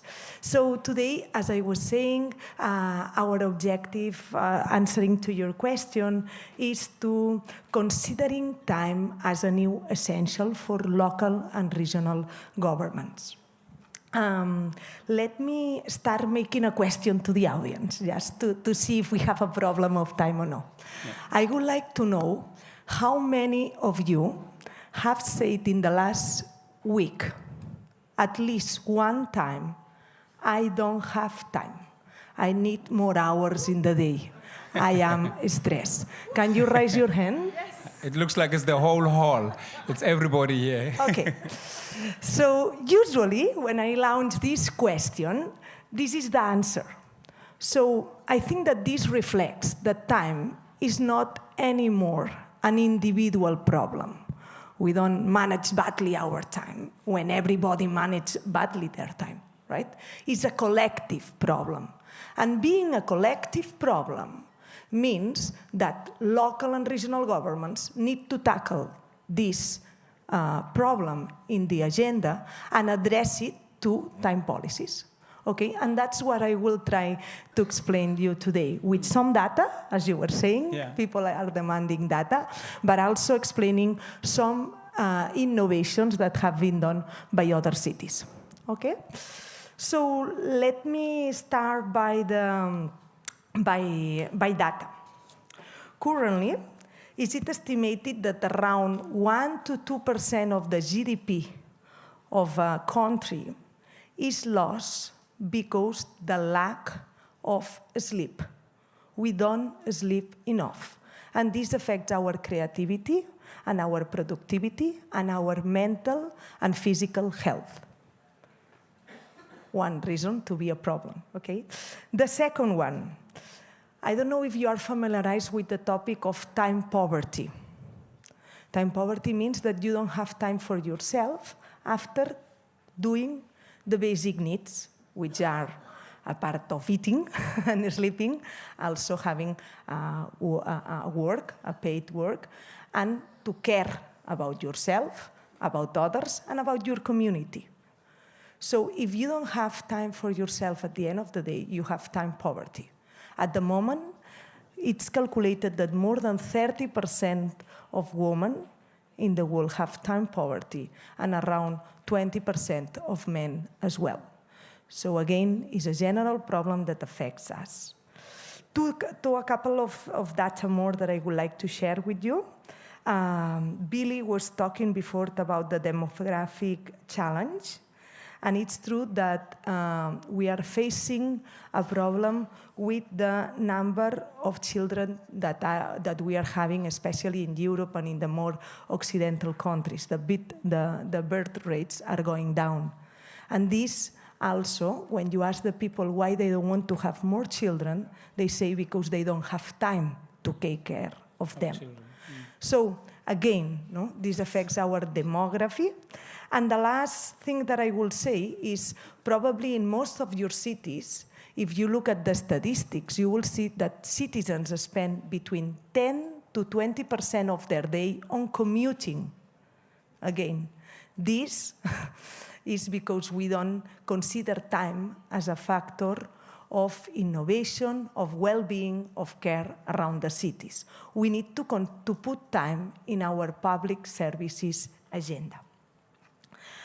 Based on that, what I would like to share with you, based on what you were asking on priorities for the local and regional government networks, is a couple of ideas that what you could do as a city to integrate time in your agendas. The first one is the need of having data on which is the relationship of your city with time. Usually there are tools that are called time use surveys. They are conducted around all the world, and they provide many data on how time is structured in your city. A good example of that is Buenos Aires. the city of Buenos Aires does the pool legally already. It has been approved legally that every year they will conduct a time use survey in the city, not expecting the national, but in the city. The second good innovation on that terms is to have a time city plan or a time city agenda on doing concrete actions to implement these time policies. This is being done by cities as Barcelona, which was the world capital of time policies in 2022. The third element that I wanted to share with you is a couple of inspirational cases on time policies. As you know, care is essential for our lives. You were explaining that before very, very good. And so it is important to combat the time poverty, to give time to the caregivers.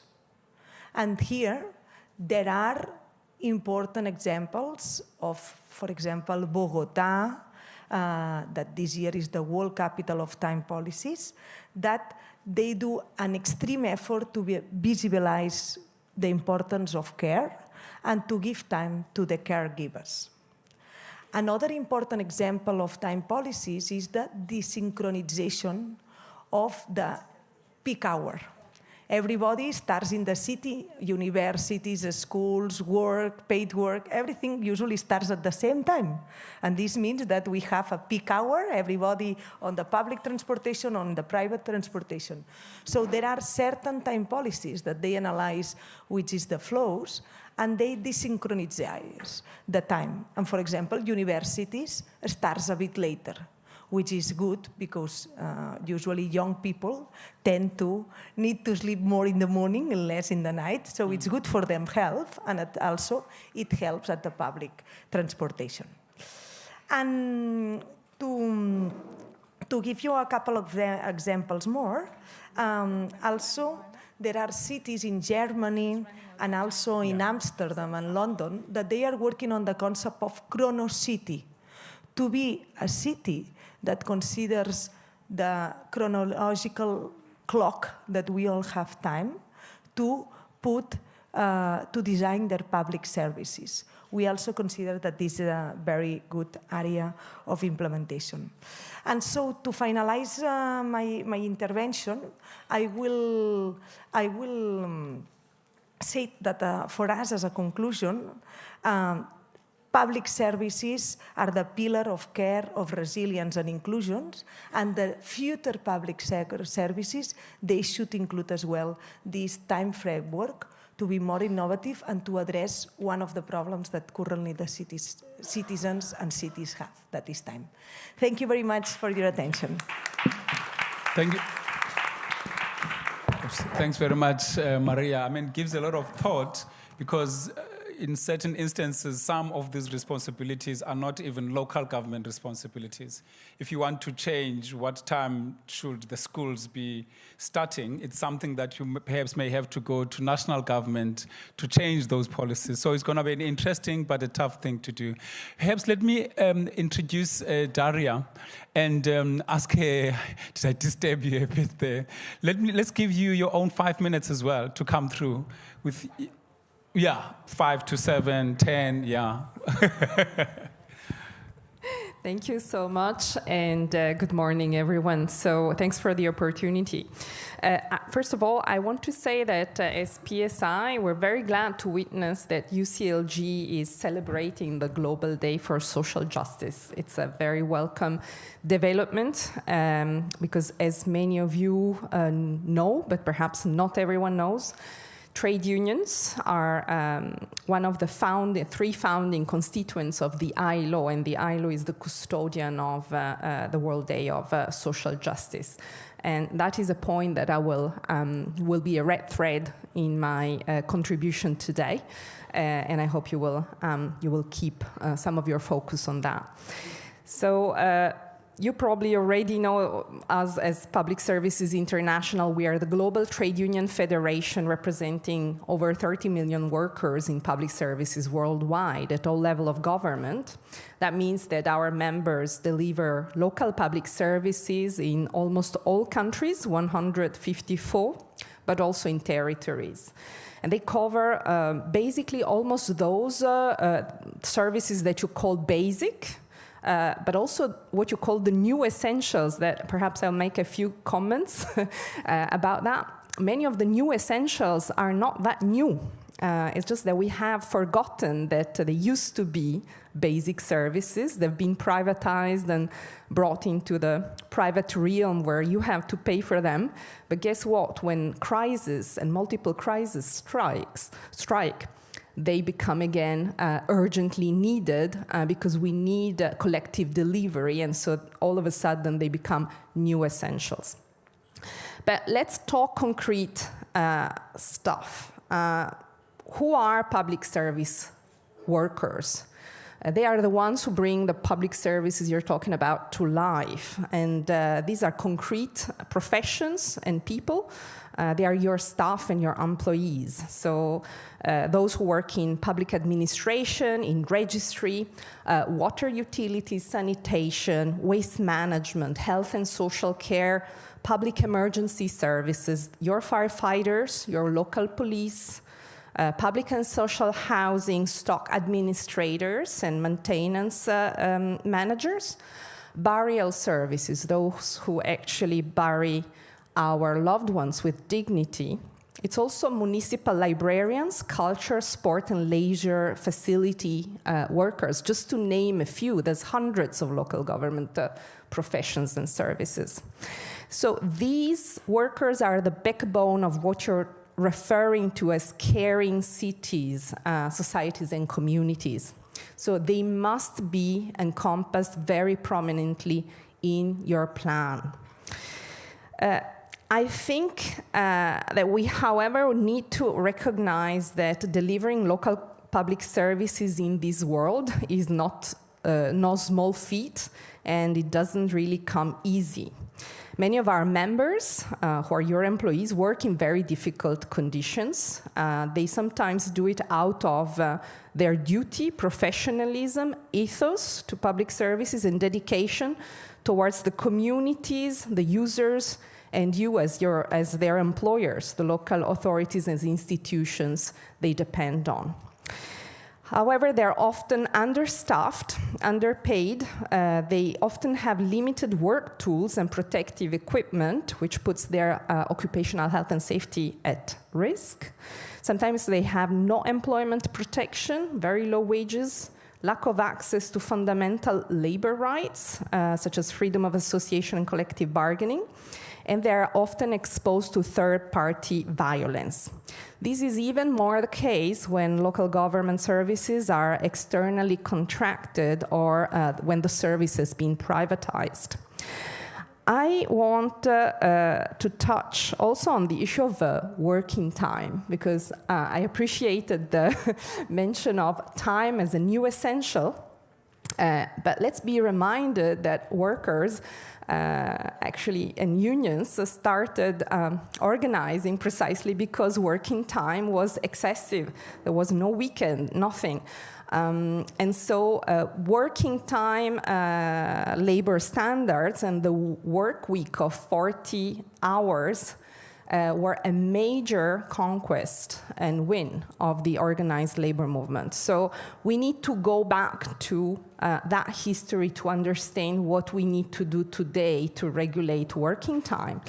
Because as trade unions, we appreciate the willingness to care and to give. But as trade unions, we hold employers accountable to rights, duties, and labor standards. And that means that working time, for example, needs to be negotiated through collective bargaining, not just given out of niceness, and charity. What is happening is that many of our workers, and you're seeing it certainly in your councils, are working excessive hours.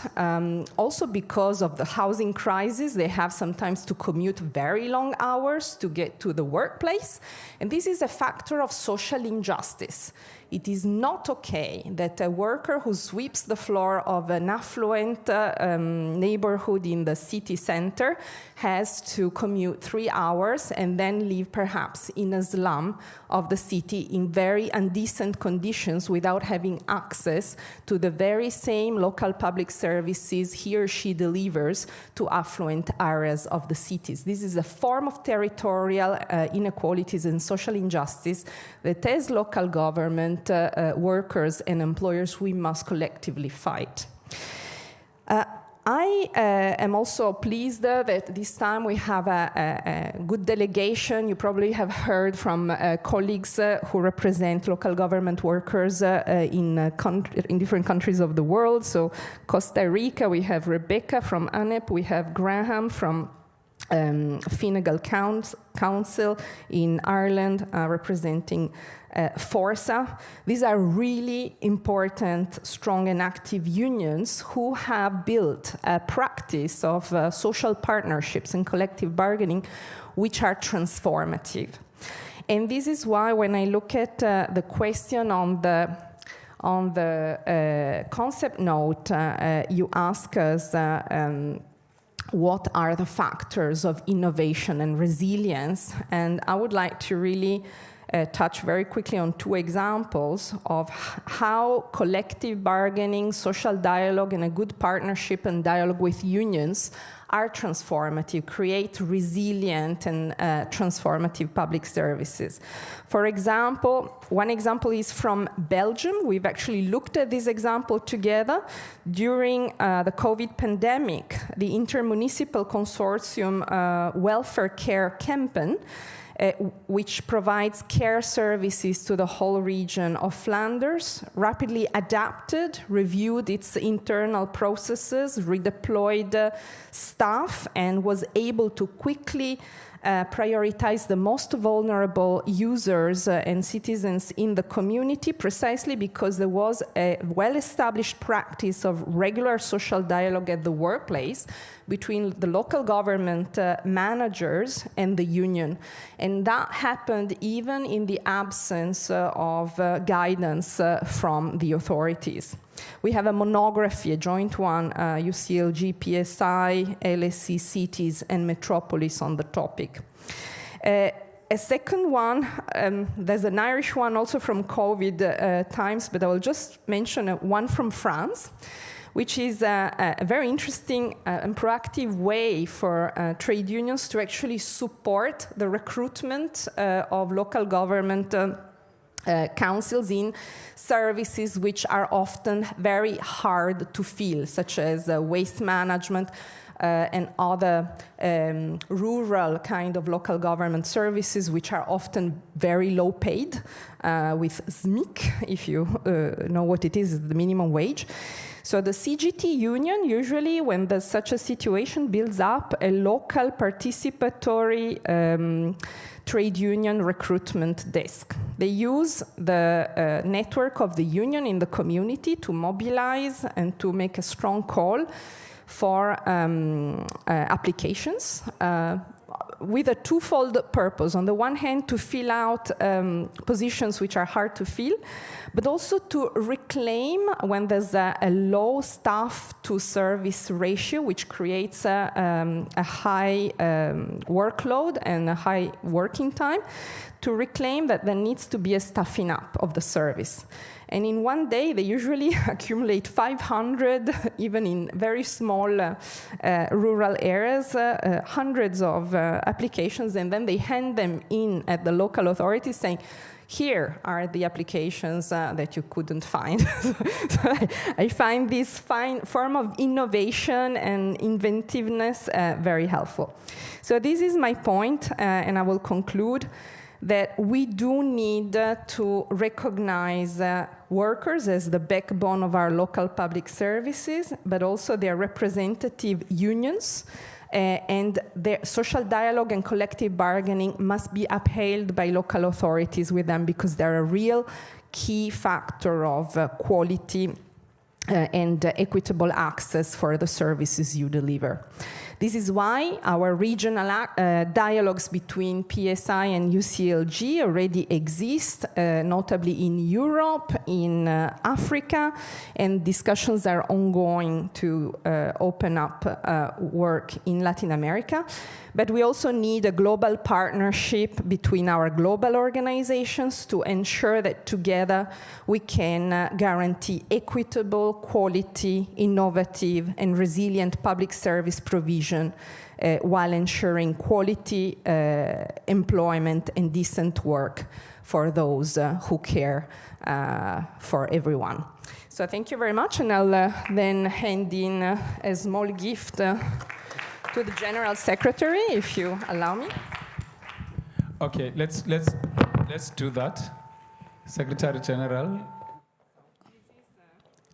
Thank you very much. Okay.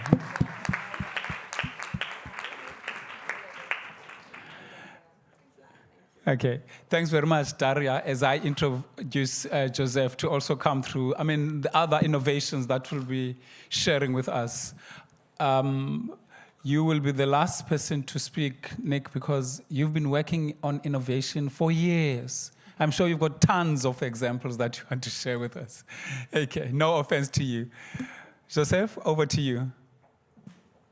Muy buenos días, muy buen día. Marta nos ha hablado de la falta de tiempo y a mí me toca hablar de la gente a la que le sobra mucho tiempo. A los mayores adultos que viven en soledad, a la gente que vive en soledad no deseada. Es una mirada desde el Consorcio de Salud y Social de Cataluña. En primer lugar, tendría que agradecer la invitación y recordar la última vez que compartí esta sala, que fue justamente el día que Rusia invadió Ucrania, cuando yo era alcalde de mi ciudad y representante de Alcaldes por la Paz, hace 2 o 3 años. Es un placer reencontrarnos, aunque las circunstancias hayan sido tan duras, ¿no? Para situar mi intervención es imprescindible que les explique qué es esto del Consorcio Social y Sanitario de Cataluña.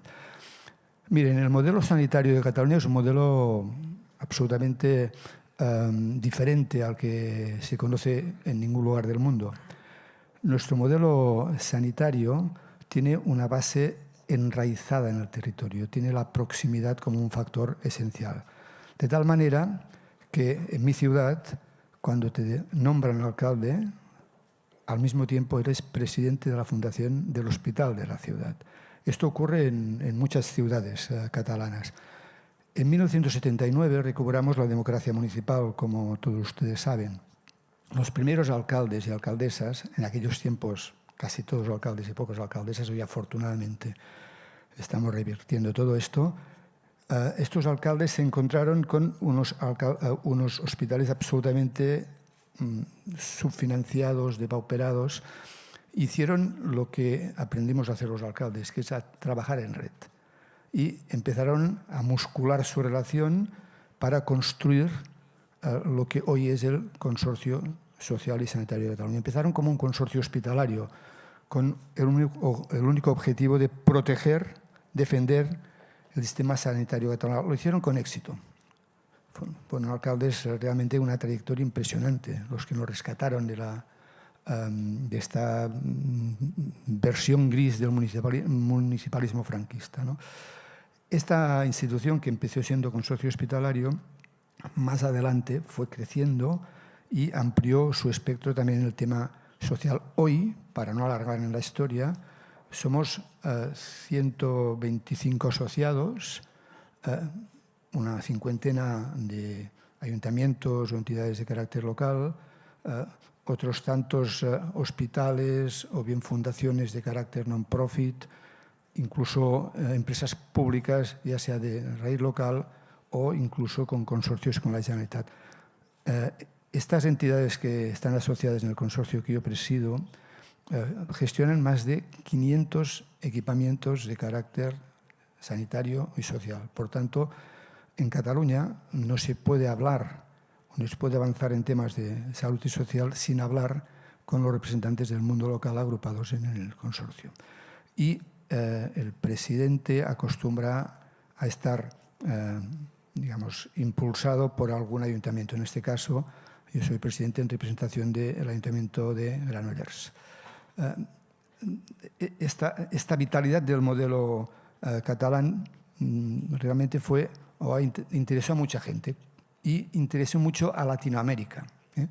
De tal manera que a partir de 1993 se generó una división específica de relación con muchos países de Latinoamérica, de tal manera que nuestras entidades, nuestros profesionales desplegaron proyectos de cooperación, yo diría que de transferencia de conocimiento para ir implementando servicios que tienen su raíz en cómo lo vemos o cómo lo trabajamos en Cataluña. En estos años son 185 proyectos, la mayoría desarrollados en Latinoamérica, algunos en algún otro rincón del mundo, pero mayoritariamente en Latinoamérica. Del proyecto que me han pedido que les hable, es uno de los que hoy está en curso. Hoy, por ejemplo, la persona que tendría que estar aquí está en Dominicana implantando este sistema. Es, en concreto, un proyecto que nos financia, como casi siempre, en este caso el Banco Interamericano de Desarrollo. Siempre nuestros financiadores son organismos de carácter internacional que nos vienen a buscar para desarrollar proyectos. Este proyecto en concreto tiene el título de Apoyo al diseño y estructuración del modelo de cuidados y servicios domiciliarios para adultos mayores en situación de dependencia de la red de cuidadores y cuidadoras de República Dominicana. Título largo, pero objetivo evidente.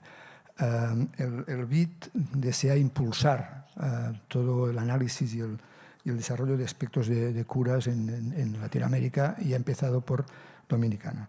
Y nos han venido a buscar a nosotros para desarrollarlo. ¿Cuál es el objetivo del gobierno dominicano?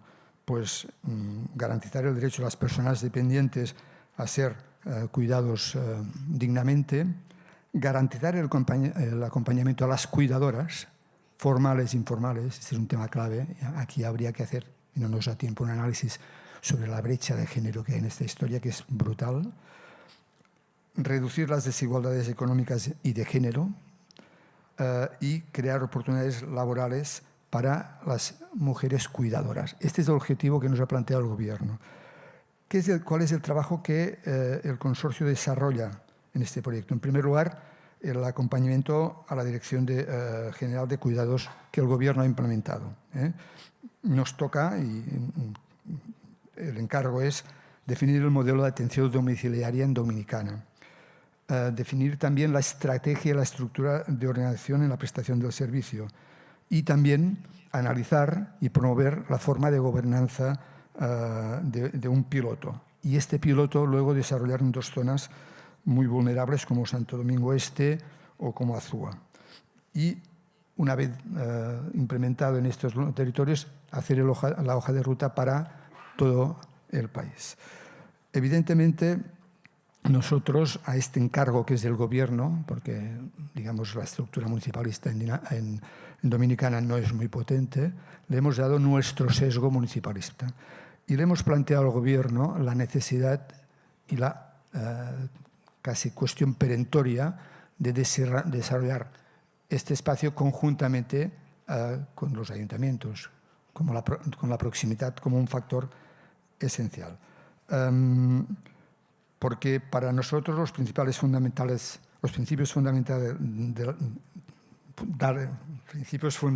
de las ciudades que cuidan, cuando pensamos en mayores dependientes, son muy claros. En primer lugar, un modelo de atención centrada en la persona. Cuando hablamos de derecho a la ciudad, hablamos del derecho de vivir en la ciudad con dignidad. La voluntad de promover la autonomía y la permanencia en el hogar de los mayores a partir de la atención domiciliaria.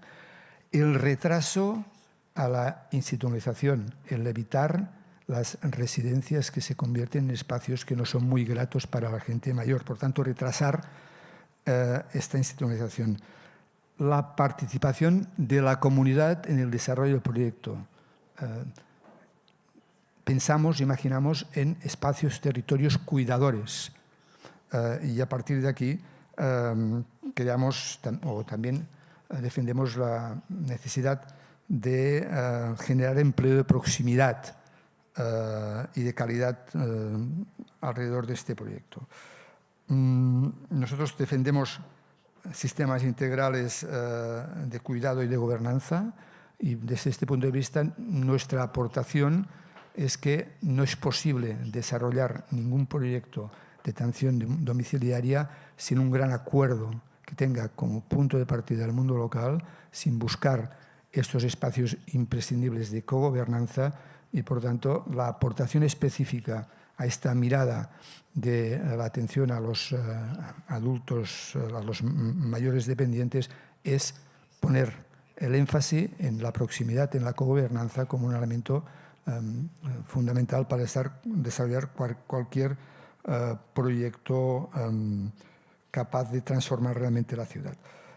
Y hacerlo siempre con una visión integral. No se trata solamente de cuidar en la casa, sino se trata de integrar las cuestiones sociales, sanitarias, la vivienda, el urbanismo, una visión integral que ponga también a la gente mayor vulnerable en el centro de la mirada.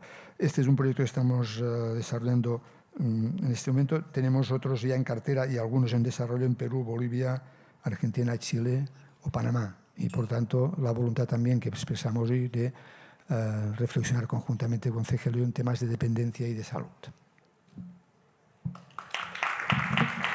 Okay. Thanks very much. I'm going to now ask Nicholas to come through. By the way, we are going to try to rearrange, and we're going to ask our Secretary General to introduce interventions from the floor after the next panelists have also given their 5 minutes, just so that we're able to manage everything else. I hope you don't mind. No? Okay, thank you. Okay, Nicholas, let's hand over to you. Thank you very much.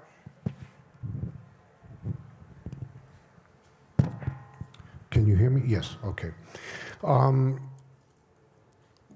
Some of you might recall that last year at this very same retreat, I had briefly exposed to you that we at the Guangzhou Award had identified 16 initiatives, outstanding initiatives that were focusing on care in the broad sense, in the very broadest sense.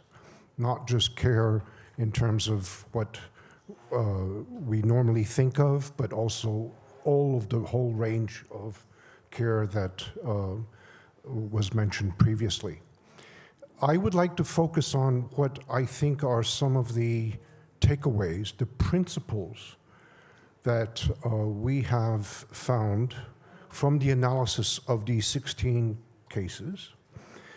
These cases come from all over the world. They come from Latin America, Europe, Middle East, Africa, Asia, etc. And as I mentioned, they deal with various aspects of care.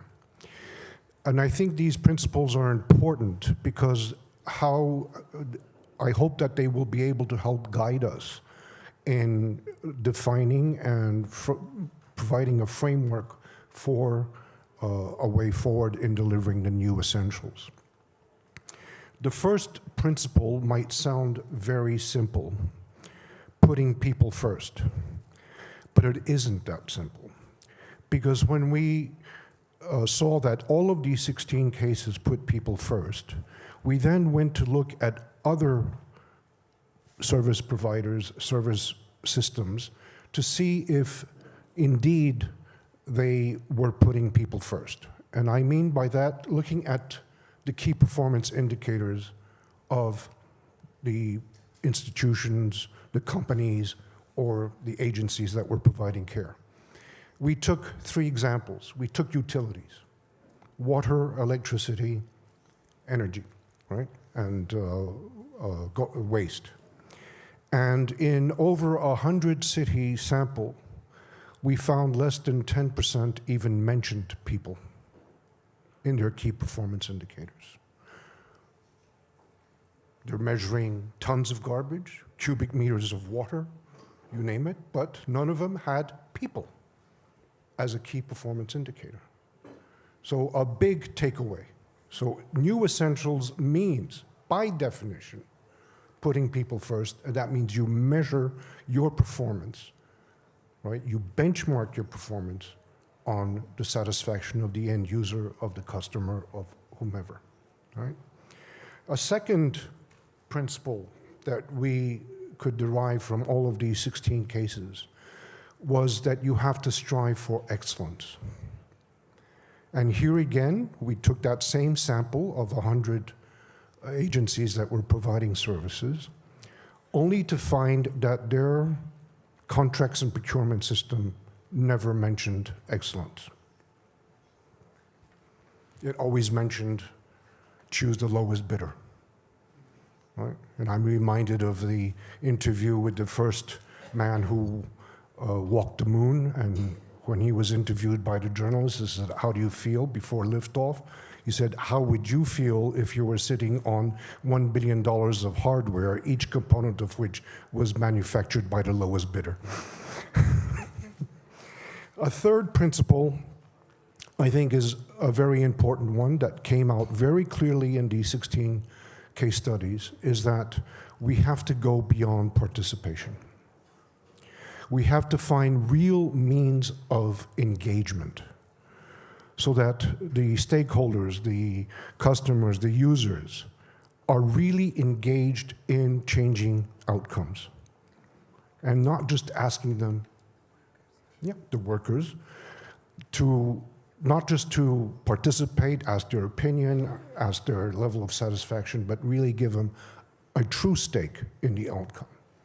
And one example of the 16 cases where this happened was, for example, in a small city in China, small in China meaning 4 million people, they had schools in the so-called lesser affluent neighborhoods, where now it is a policy to engage the children, the teachers, and the parents in designing the immediate environment surrounding the school.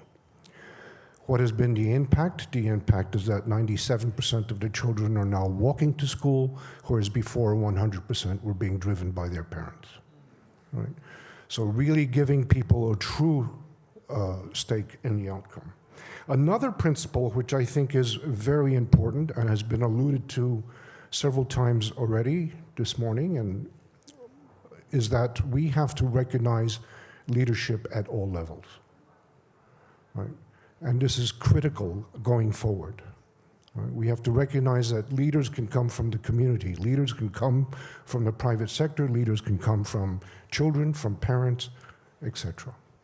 And we have to find means of bringing them on board so that they co-create the new essentials, the new ways that we will deliver our services. Finally, we need to look at new forms of partnerships.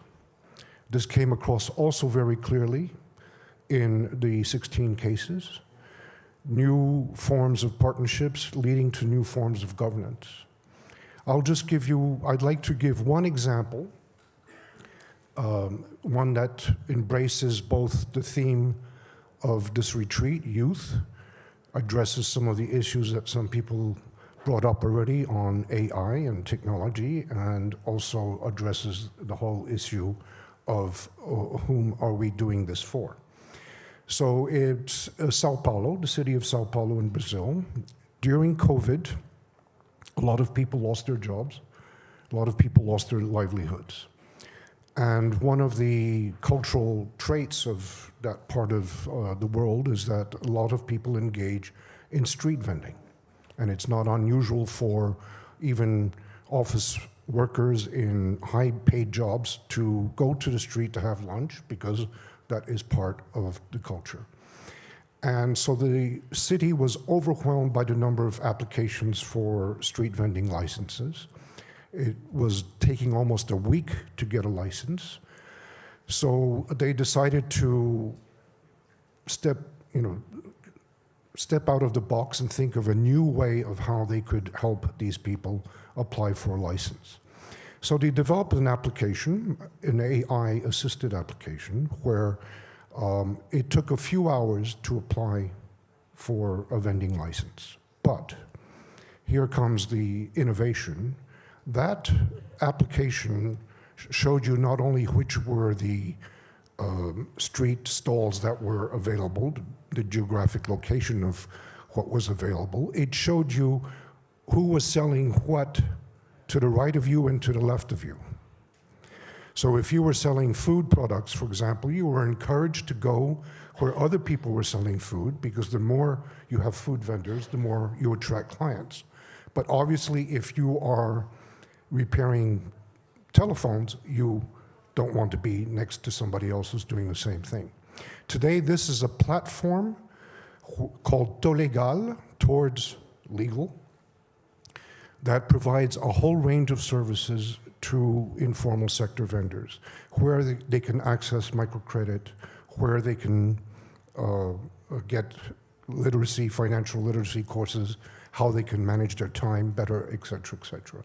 So just to conclude, innovation, I think, requires that, first and foremost, that we think out of the box.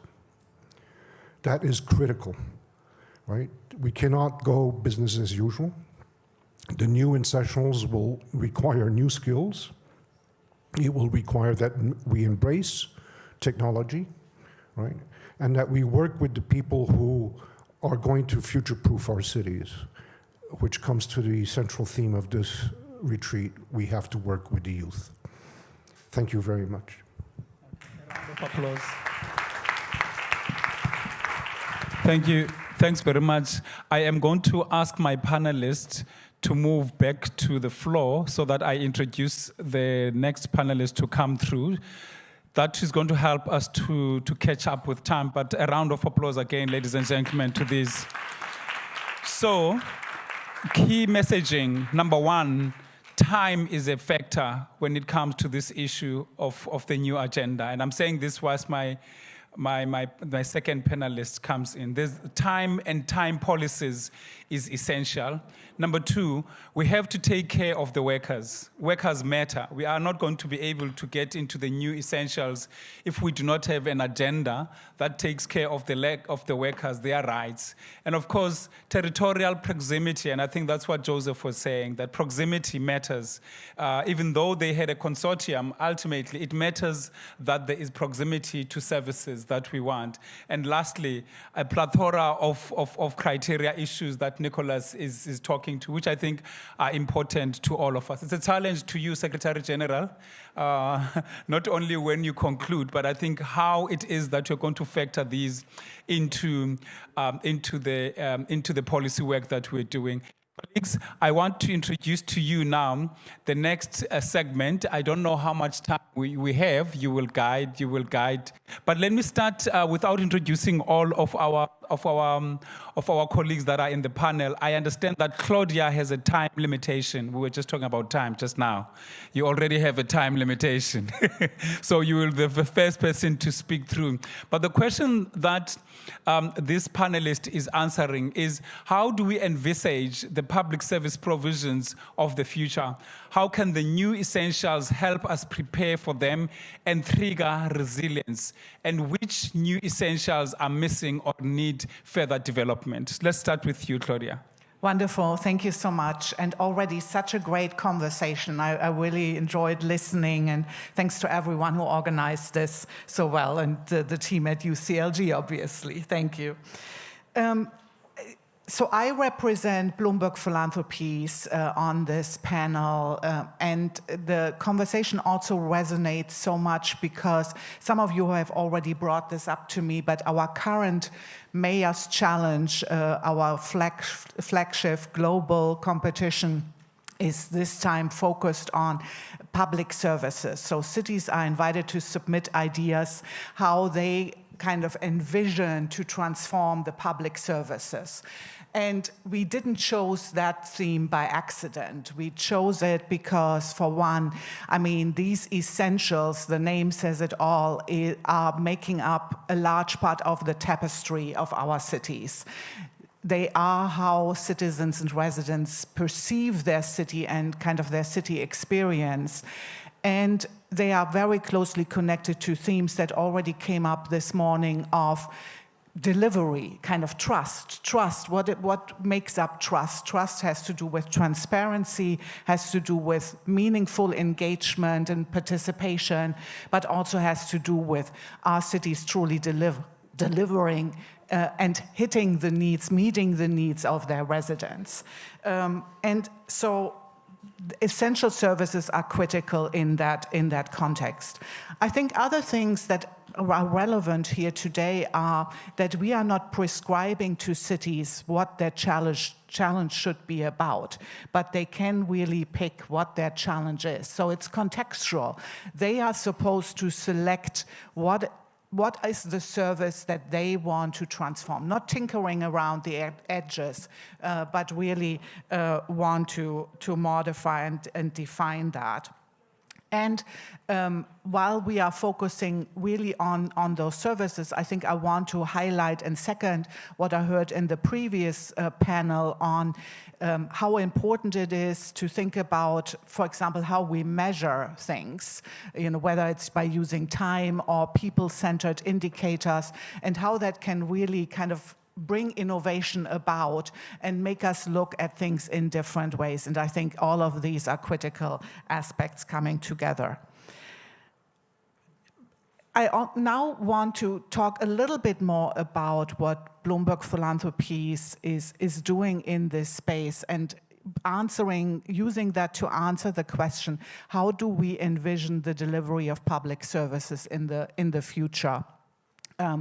Our strategic framework touches on 5 different areas that are reflective of cities' needs and things that we think cities need to equip them for more ambitious problem solving that's, I think, is everywhere needed. So what are those capabilities? For us, it really starts with many of the people that are here in this room and that UCLG represents the mayors, the city leaders. They are critical. They need to have state-of-the-art knowledge, and they are setting the mindset of the city and the vision for the city to create that space for new solutions and for broad-based collaboration and participation. And for that purpose, we support executive trainings around the world. And one example of that is work, for example, that the mayor of Addis Ababa has been doing as part of her participation in the Amali Mayoral Leadership Program, where she set herself a legacy goal of addressing child development challenges in her city. So Addis Ababa was slipping back in terms of achievements when it came to child development, and the mayor really wanted to turn that around. And she did something that I think mostly mayors can do, which is bringing a lot of different agencies and departments together and have an underpinning of a data team to really measure and define, kind of what is contributing to that problem. Because it's obviously a complex problem. It has to do with safe streets and childcare and schools and free lunches and so on and so forth. So that is one example an example for what we think is needed to deliver new and different and better public services in the future, mayors who have that vision. The second point is organizational capability. And that means city administrations who can sense problems, because problems change all the time. We have been talking about that. Who can then bring together broad-based coalitions and engage residents to define those problems, to source potential solutions, to test and experiment with those solutions, and to then discard those that are not working and scale up those that are working.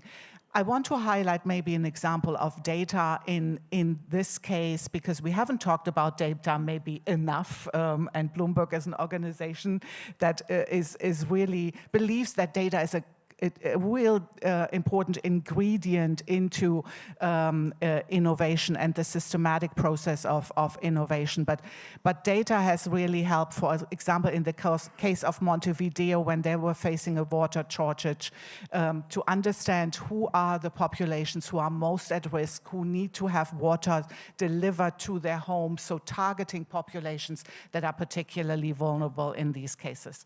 The third one is ideas. Interesting, I've also heard this kind of in other conversations over the last couple of days. Every city is, of course, unique. We still believe that there are a lot of ideas and challenges that cities share and where ideas should travel. And so we have an idea exchange program where we are trying to build the capabilities of cities to identify ideas that are relevant for them and the ability to adapt them to their context, so that these ideas travel faster. So envisioning the provision of public services in the future, it's not only about invented here, but thinking about what was invented elsewhere. And the last two, networks. We are supporting networks. Obviously, UCLG is a partner of ours. We are working with many other city networks as peer learning networks, as knowledge exchanges, but also in the context of subnational diplomacy that we heard quite a bit about this morning. And how can the voice of mayors be heard and cities heard in the context of global problems? And the last one, which won't surprise anyone here, and I think is very important, resources. Obviously, resources are needed to provide public services, are needed to experiment and test new things. We are providing, some funds for that, but a lot of it is obviously coming through kind of resource mobilization and kind of other mechanisms. But often cities leave money on the table, so we are working with cities to increase their success when it comes to grant application, to kind of other funding, putting together funding consortia. And so it's not only financial, but of course that is an important aspect, but also to knowledge and evidence. And I think I'll stop here. Thanks very much. A round of applause, colleagues from Claudia. Can I just allow me to introduce Diana before I go to Ida? And by the way, I do apologize. I didn't introduce Claudia well, that she is the program developer at the Bloomberg Philanthropies. That being said, I want to introduce Diana. I understand that you have now been appointed as the chair of Habitat in Norway. And congratulations to that. So let's hear from you.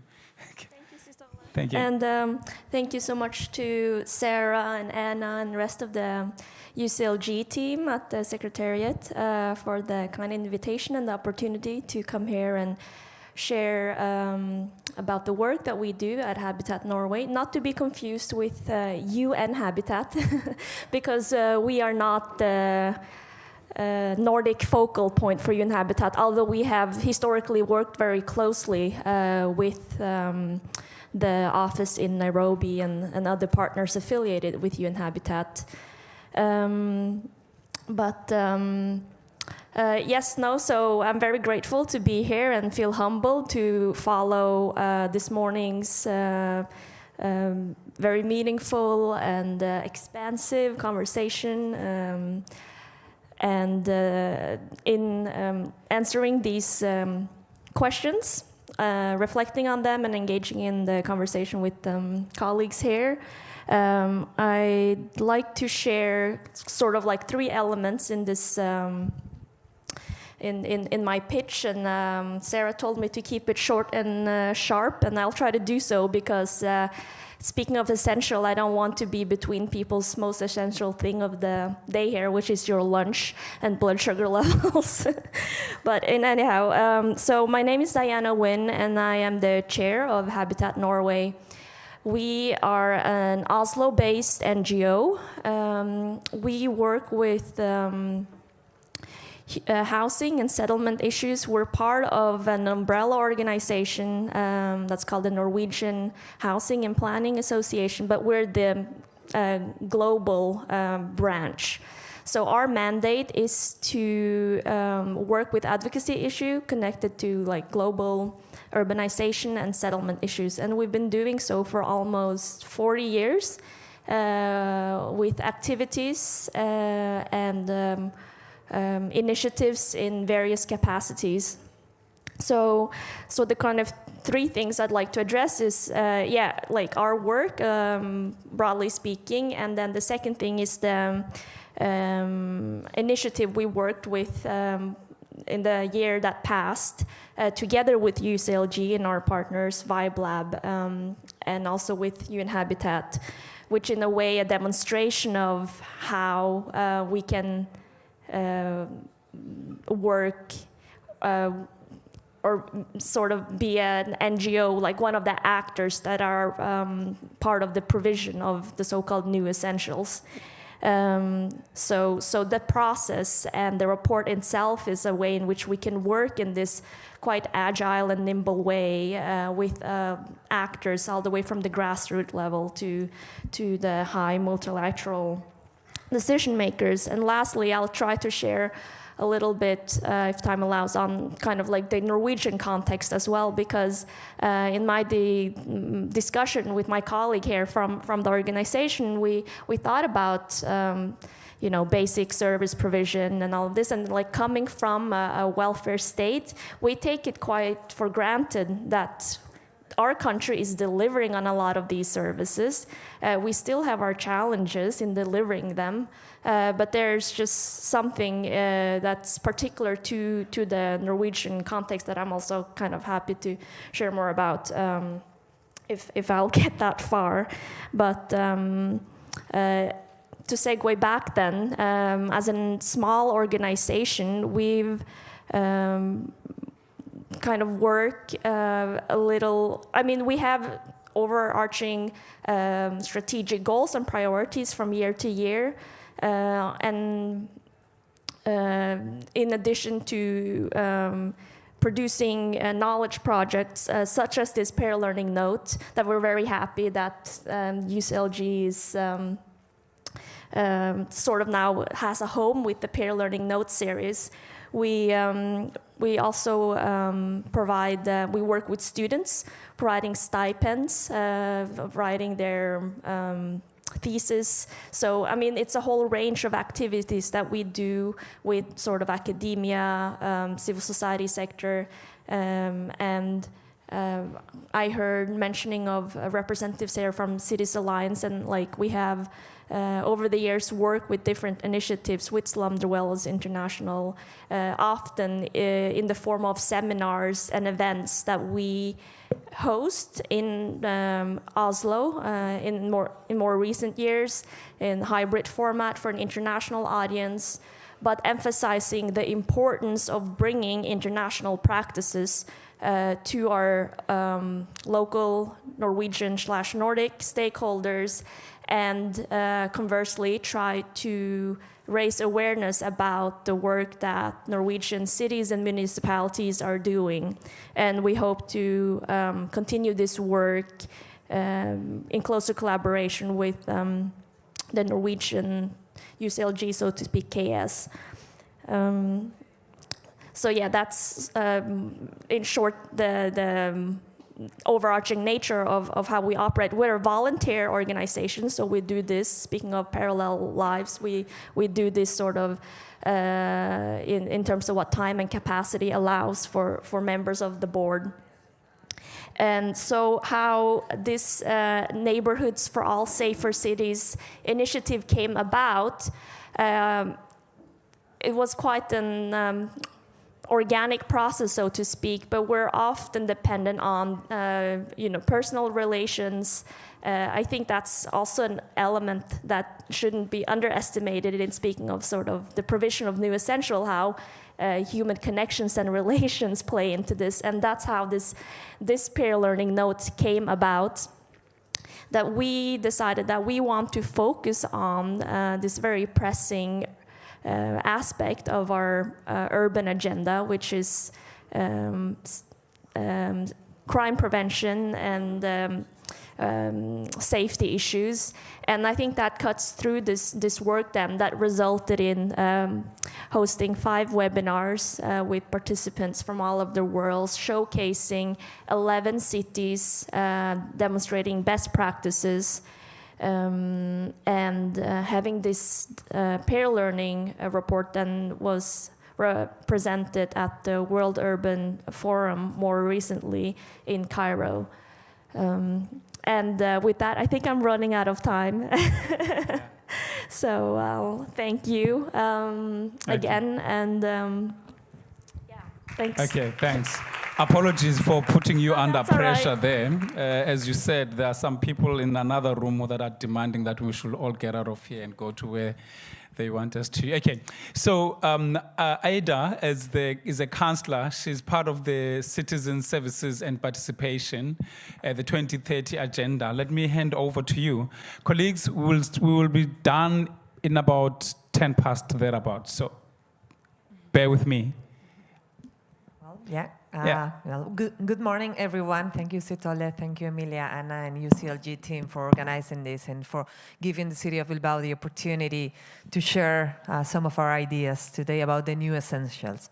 So when we were thinking with the team that is accompanying me here today, how do we see the future new essentials and the public service in the future? Something that came up at the center of the conversation was that the new essentials have to be people-centric. That's something that has been mentioned before in the previous panel as well. The needs of the people need to be at the center of the public policies development. In that way, we will be able to personalize and to develop public policies that are resilient and that can be adapted to any kind of changes, that are flexible. In order to do that, we need to involve citizens throughout the process. And that being said by the city councillor on civic engagement. Well, it sounds basic and obvious, but we really believe that it's not any kind of citizen participation, any kind of civic engagement, but real quality processes and processes where the decisions are enriched through the participation of people. In order to do that also, we have to make sure that specific groups of people are well included and are well represented throughout the participatory processes. So in the city of Bilbao, we are working very closely with young people. We are trying to empower them in order to shape the future together, but also with the local immigration group. We're working also with people with disabilities, etc. We really want this participation process to be inclusive. Something that Claudia mentioned before as well is about data. We believe that we've got a huge challenge ahead of us, but also a great opportunity. And so those both sides of the coin definitely need to be taken into consideration when defining the new essentials, right? How can we use them? But then how can we also do that by respecting people's rights and making sure that the breach and the difference between some vulnerable groups of people is not being enlarged while we are doing that. So how can we prepare for those new essentials? How can we trigger this whole process? So for the city of Bilbao, there is something that has to be commonly agreed, and it's the values. Perhaps some of you, and of course UCLG team, has heard how the city of Bilbao is not only working on that, but we're kind of obsessed. It's about the values. We've got this project, Bilbao City of Values, that was developed through a participatory process with citizens. It took us years, but we agreed on 17 values that are overarching not only the activity and the actions that we boost from the city council, but are also being shared with all stakeholders around the city, the private sector, the associations, and also with the citizens. throughout different formats.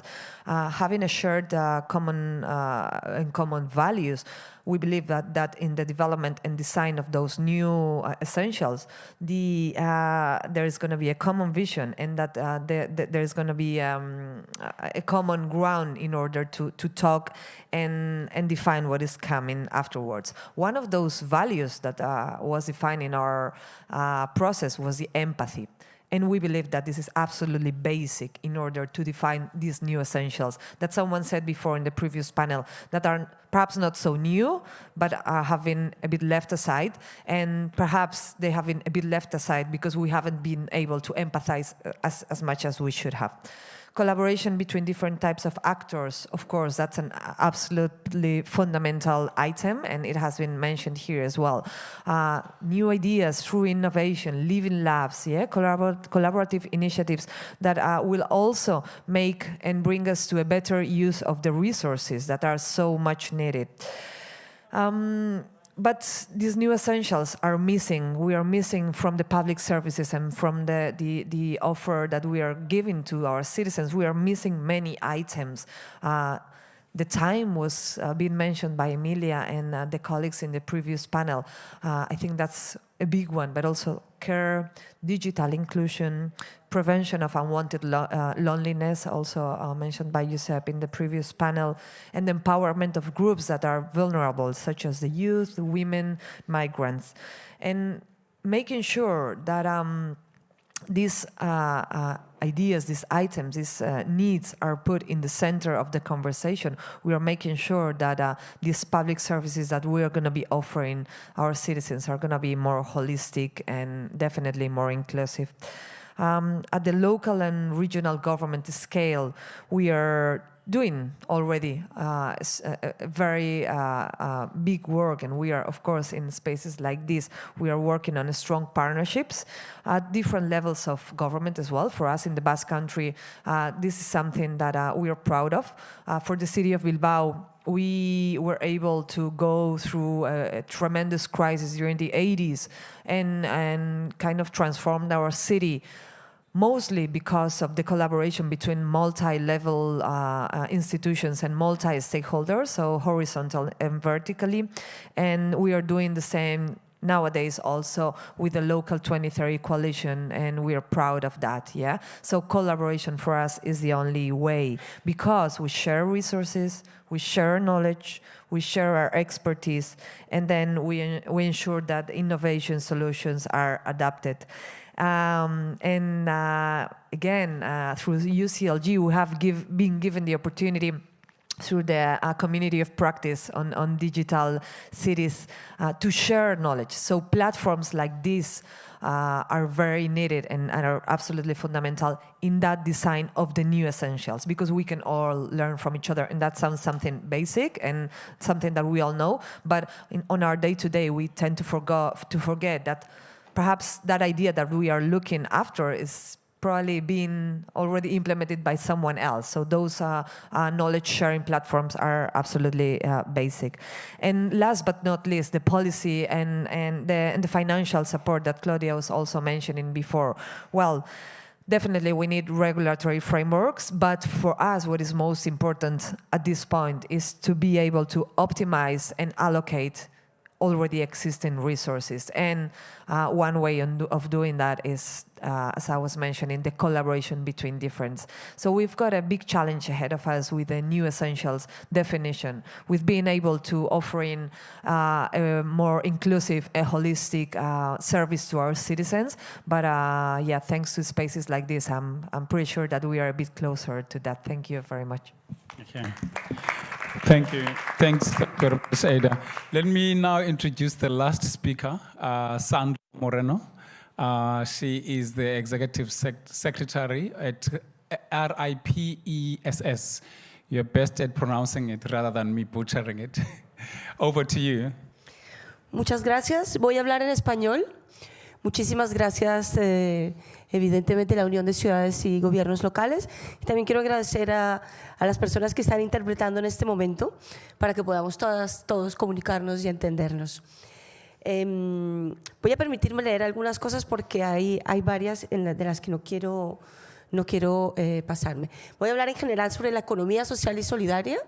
Voy a acotarlo como SS para que lo entiendan, como catalizador en la provisión de servicios públicos innovadores, en las transiciones justas y en la economía de los cuidados. Vemos a medida que se acerca 2030 como esta fecha que nos han puesto hacia los ODS, como el mundo sigue enfrentándose a una crisis evidentemente sistémica y tanto los ODS como las transiciones justas se están viendo seriamente amenazados. RIPES, que es la Red Intercontinental para la Promoción de la Economía Social y Solidaria, que es una red de redes que funciona en términos de gobernanza en diferentes continentes, en Norteamérica, en Latinoamérica y el Caribe, en Europa, en África, en Asia y en el Pacífico y en Australia. Estamos trabajando desde propuestas emancipadoras que devuelven evidentemente, como se ha dicho hoy, a las personas al centro de las políticas públicas, al centro de las políticas económicas, basándonos evidentemente en un amplio legado de respuestas desde, que no están dadas para el futuro, que están dadas desde ahora, desde el pasado también, por poblaciones indígenas, por poblaciones migrantes, negras, campesinas, feministas y de la clase trabajadora, que han creado y que han creído que las economías solidarias están hechas y han sido realizadas para sobrevivir, pero también para enfrentar una precariedad generada por un sistema patriarcal y por un modelo económico capitalista, que ustedes saben que busca afanosamente la rentabilidad y el lucro basados en la explotación y, por supuesto, en el abandono de la esfera de lo público, de la protección social y de la provisión de servicios para todas las personas. La crisis alimentaria, el aumento de las desigualdades y la triple crisis planetaria en relación con el cambio climático, la pérdida de biodiversidad y la contaminación son un duro recordatorio de que mantener el status quo que existe hasta ahora ya no es viable. La aplicación de políticas complementarias sobre transiciones justas hacia la agroecología, sobre todo, y hacia la soberanía alimentaria, tal como se expresó en el informe presentado por el secretario general de las Naciones Unidas en diciembre del año pasado, cuando tuvimos la segunda resolución de las Naciones Unidas 77/281 que promueve la economía social y solidaria, junto con otros instrumentos como la UNDROP, que es la Declaración de las Naciones Unidas para los Derechos de las Personas Campesinas y de las Trabajadoras del Medio Rural, y la UNDRIP, que es la Declaración de los Derechos Humanos de los Pueblos Indígenas, son un marco de referencia a los derechos humanos desde el que la SS puede adquirir mayor relevancia. RIPES ha participado también en las negociaciones de las políticas sobre desigualdades del Comité de Seguridad Alimentaria de la FAO, consiguiendo que por primera vez un documento político del Comité de Seguridad Alimentaria mencione la SS como una solución íntegra a la inseguridad alimentaria y para acabar con las desigualdades. Yo les voy a traer varios ejemplos muy concretos de estas relaciones desde la SS con los gobiernos locales, frente a esto que estamos pensando como New Essentials, los nuevos esenciales, y como dije antes, de los cuales nosotras trabajamos ya. En Camerún, nuestro miembro, RESCAM, que es la Red de Economía Solidaria, Social y Solidaria en Camerún, ha mostrado recientemente cómo las estructuras de la SS, a través de asociaciones público-comunitarias, están desempeñando un papel esencial en la prestación de servicios públicos como la salud, la educación, el acceso al agua potable, el saneamiento y los mercados locales, demostrando que los gobiernos deberían adoptar una mayor dependencia de la producción local desde la SS como motor de crecimiento y desarrollo sostenible. RESCAM trabaja de la mano de REMSES. REMSES es la red de alcaldes y alcaldesas cameruneses para la SS que trabajan activamente en favor de la participación de las comunidades, de los agentes y de las entidades de la economía social solidaria en planes de desarrollo. Un ejemplo, en este contexto, REMSES, por ejemplo, aboga por una mayor prestación de servicios públicos desde la vivienda, como la vivienda cooperativa, la protección social, el acceso al agua. Y en la actualidad, REMSES y RESCAM colaboran con 7 de esos municipios miembros en un proyecto innovador destinado a reforzar la gestión de infraestructuras energéticas solares a través de partenariados público-comunitarios y a través de contratos a los municipios para establecer relaciones más sólidas con cooperativas en función del proyecto de cada municipio. Esto favorece sinergias bastante beneficiosas.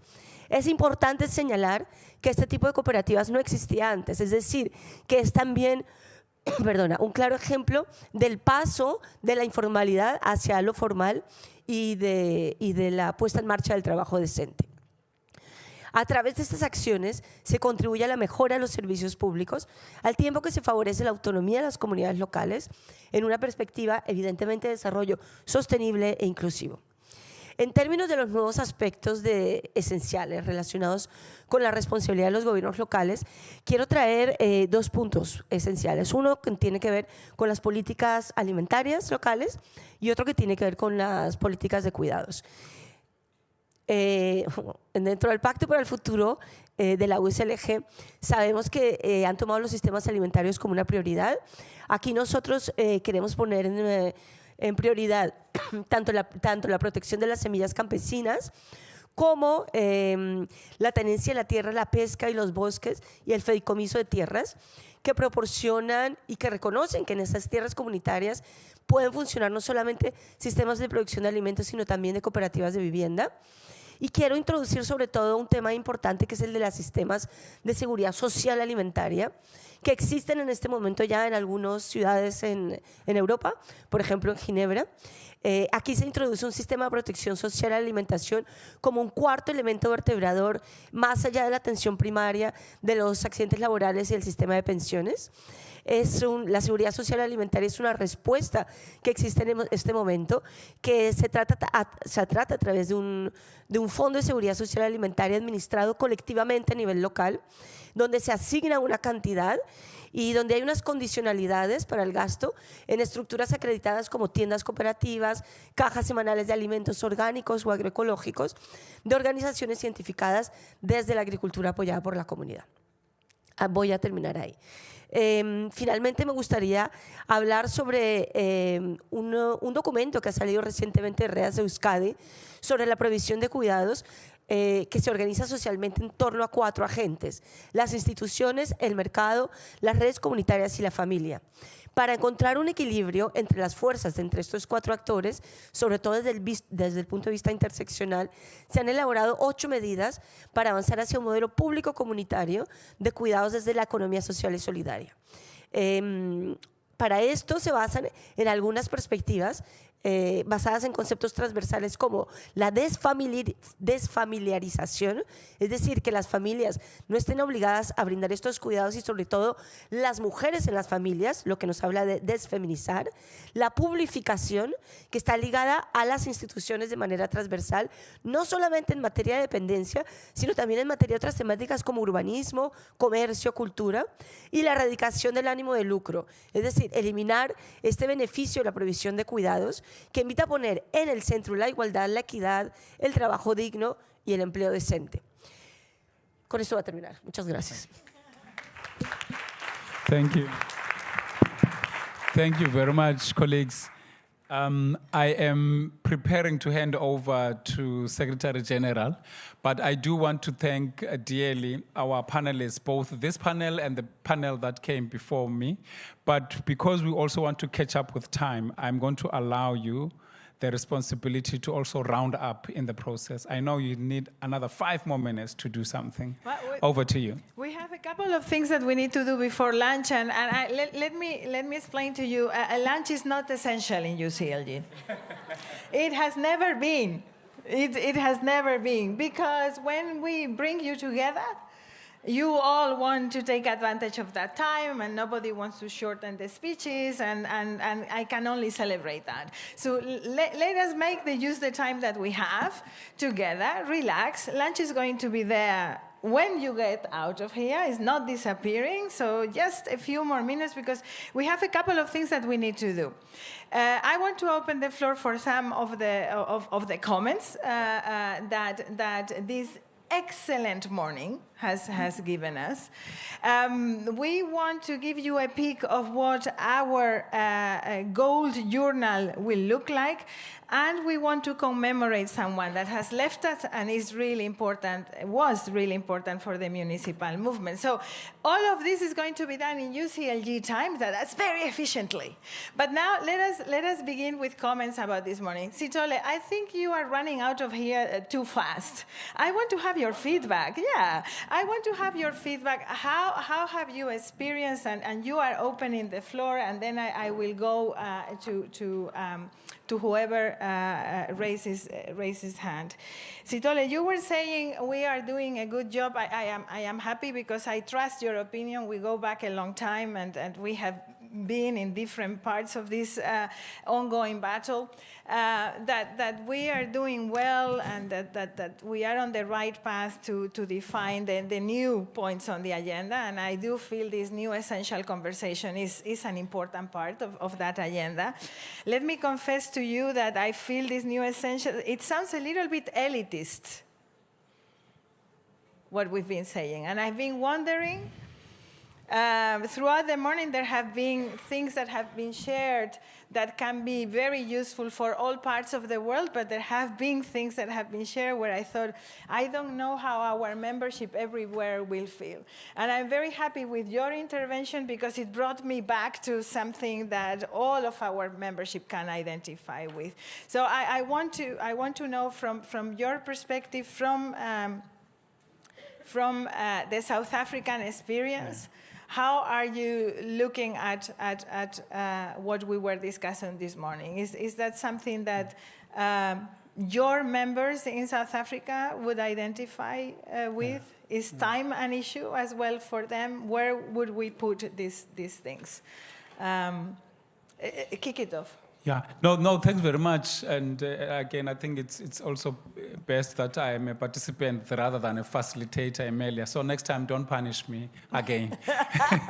So no, the truth of the matter is that where we are as South Africa, we're going through change. As I'm saying, we have had a framework on how we govern local government and the vision we see for local government for the last 25 years. We've reached a point where we do realize that not everything is right. At the same time, there's more challenges that are imposed on the local government space. If you are a mayor, as I was saying earlier, you're not just a mayor to deliver water or energy. Young people want data, as a matter of example. They are no longer talking about transport, they're talking about mobility, right? At the same time, as you being this mayor or a municipal manager, your resources are not there. You don't have additional budgets to do this work. In fact, we are contesting with national government for resources. These are human resources, these are financial resources. So as people that are working on a day-to-day in local governments, who do we look to? We look to you. You become our North Star. We come here to seek guidance, to also try to learn what are other colleagues doing in other spaces, so that we take lessons from platforms like this one and take them back to South Africa, but also share what we're taking from here with others that are not necessarily South Africans. As I indicated, this is a very important, platform. The other thing that I would like to make mention of was the issue of workers. South Africa is extremely sensitive to how we deal with workers. As SALGA, we have signed another 5-year agreement with our own workers, the workers' unions. And the deal on the table is we are going to avoid getting into a conflict. We are going to try to manage at a macro scale the relationship between all 257 municipalities on the other hand, represented by SALGA, and on the other hand, the workers, the unions that are representing. And it has worked for the last 5 years. So we are now pushing for a relationship that ensures that there is stability, notwithstanding the fact that there are more challenges for local government. And that's part and parcel of how, for me, the new essentials make sense. It makes sense because some of the principles that we are currently living are principles that have been mentioned here. I love some of the innovation that Nicholas was making mention of. They're quite simple, right? He talks about people first. In South Africa, we have had a principle called Batho Pele, right? It's part and parcel of what we live as local government. I also really like his point about excellence. Because my husband works in a municipality in the Netherlands. And the big rules of the European Union to do international concours where you need to accept all, bids from all over the European Union, and always looking at, the price and the lowest bid has been a very big issue for many municipalities, not only in the Netherlands, but I would guess in many other countries. So I think that is also something that we need to take with us. What is about that quality? It comes back to the architectures of investment. Where do we invest in? It has a lot to do with that. So I think. Yeah, exactly. So I think that those are very interesting components.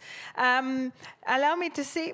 Let us see if there are hands here. I see SDI. I see our colleagues from Global Women Leadership. I always forget. I keep asking my team, what is the name of? I'm sorry, but we know exactly who you are, but I just don't remember the name.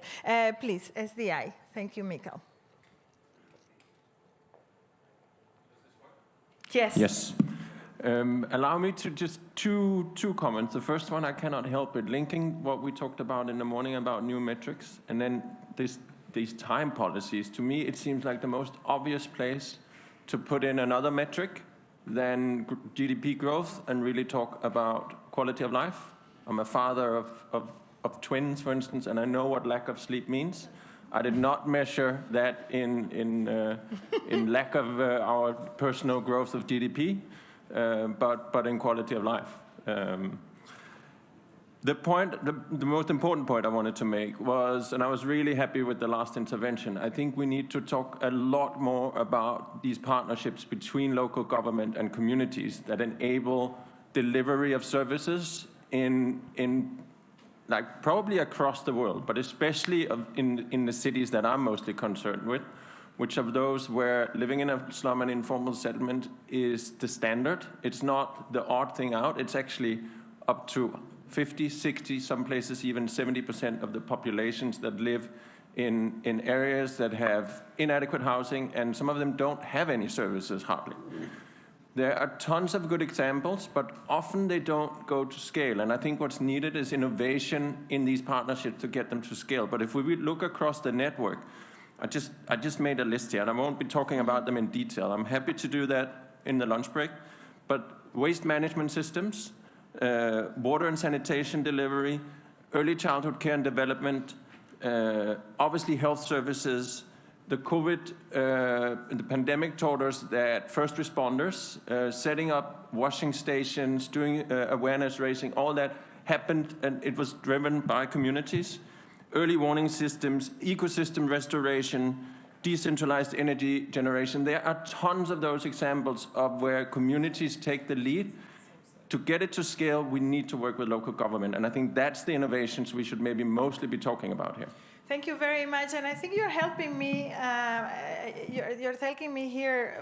You're helping UCLG, trying to connect those dots. I mean, we need to change the prisma that we're looking things with, right? And that is what we mean by new essentials. We are not necessarily talking about new local service provision. In some cases, yes. For instance, in the case of health, I do think that we need additional local service provision.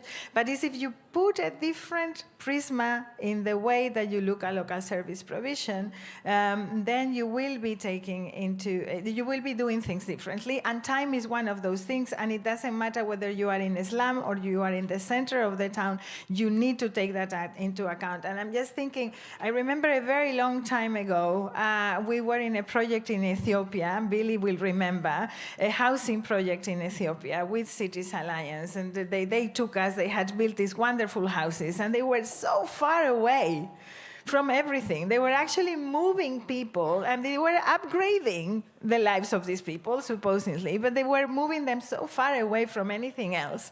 Well, this needs to be part. I mean, that's what we mean by time as a new essential. That's what we mean. And this is applicable to the 15-minute city here in the heart of Barcelona, but it's also applicable in Addis Ababa. It's applicable in the slums, etc. So I hope that we can start making these connections. And I'm going to you, please. Emilia. Bueno, yo creo que un un aspecto muy importante de todas las conversaciones y discusiones que se han dado esta mañana, la importancia de los datos, la innovación, la pobreza del tiempo, los cuidados, la creciente oposición a los bienes comunes, la arquitectura internacional y los derechos de las mujeres, el pacto social, todo ello requiere de una mayor participación y representación de las mujeres.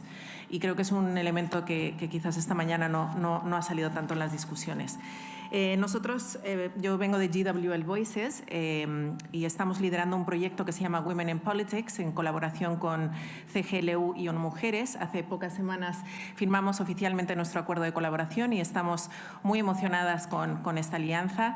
Y es un proyecto que busca promover una mayor representación de las mujeres en los gobiernos locales y regionales y también fortalecer las capacidades de las mujeres líderes locales, particularmente en lo que se refiere al ámbito multilateral, que es algo que también salió en las discusiones de esta mañana. Es un proyecto que estamos pilotando en América Latina, inicialmente en 6 países: Colombia, Ecuador, Chile, Panamá, Costa Rica y República Dominicana. Estos países fueron seleccionados porque tuvieron elecciones recientes hacia finales del 2023 y en el transcurso del 2024. Y nos estamos centrando principalmente en cargos electos ejecutivos, es decir, alcaldías y gobernaciones.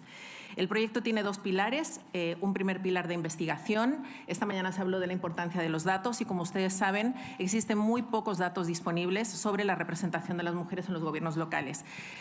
Los últimos datos disponibles para América Latina, por ejemplo, son del 2021, de la CEPAL, que hablan de que las mujeres ocupaban un 15% de alcaldías a nivel regional.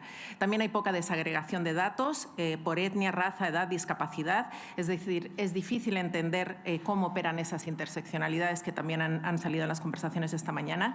Y nuestro análisis preliminar, la verdad es que muestra un panorama muy poco alentador. La representación de las mujeres en las alcaldías solo ha aumentado un punto porcentual en los últimos 4 años. De hecho, en la mitad de los países que estamos estudiando, no solo no ha habido un avance, sino que ha habido un retroceso en esta participación. También identificamos que la edad media de las mujeres es de 47 años, es decir, también evidentemente hay dificultades para las mujeres jóvenes de acceder a estos puestos y eso es aún más acentuado en el caso de las gobernaciones. Pero no hemos querido quedarnos allí, estamos también implementando una encuesta con alcaldesas y gobernadoras para conocer de sus propias experiencias, sus propias voces, cuáles son los desafíos principales, los retos principales que enfrentan no solo en acceder a la política, en ejercer la política, sino que también en permanecer en la política. Y nuevamente los resultados preliminares no son alentadores. Solo por dar un ejemplo de las contestaciones que hemos recibido a la fecha, casi un 70% reporta sentirse insegura ejerciendo su cargo, con lo cual los temas de violencia política también deben de estar sobre la mesa. Son datos muy preliminares, tenemos que seguir profundizándolos, pero esperamos también que estos resultados nos ayuden en el segundo y último pilar del proyecto, y ya con esto termino, Emilia, porque sé que vamos mal de tiempo, que es el fortalecimiento de las capacidades. Con el objetivo precisamente de fortalecer una de las cuestiones que también se trajo a colación esta mañana, que es la necesidad de fortalecer los nexos y los vínculos entre lo local y lo global.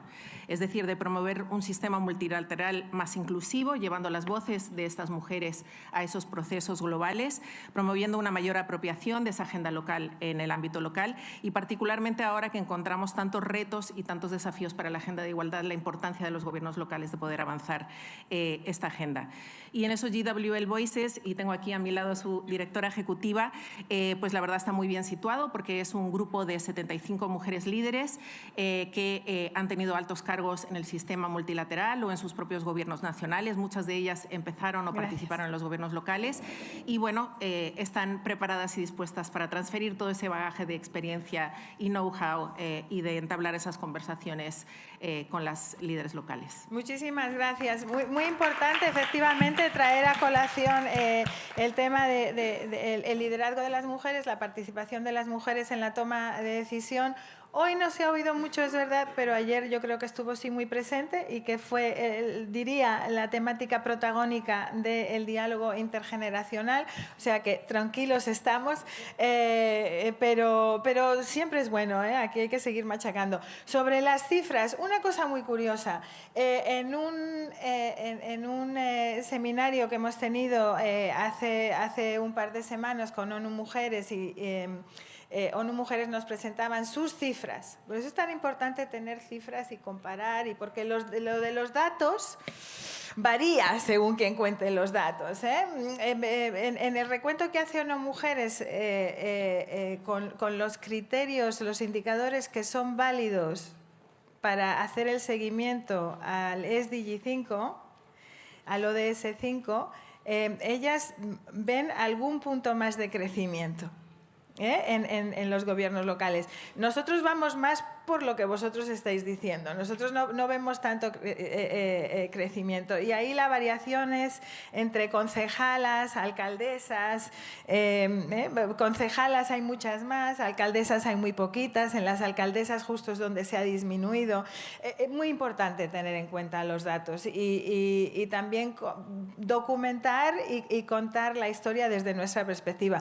Por eso queremos enfatizar, y ya nos vamos a hacer voceros, tenemos que contestar nuestras propias encuestas. Queremos que más mujeres, más lideresas latinoamericanas contesten nuestras encuestas. Bueno, yo ya voy acabando por aquí si no hay ninguna otra toma de palabra. Are we okay? We don't have anything else? Because take into account, we are going to be talking about this throughout the afternoon. And I'm looking at Anna. Care will come up later.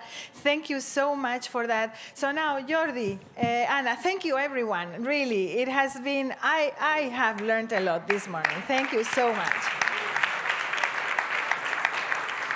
So, Jordi, Anna, in your hands, because you are going to give us a peek of what we are trying to do with our global observatory on local democracy. We call it GOLD. Most of you know it as a report.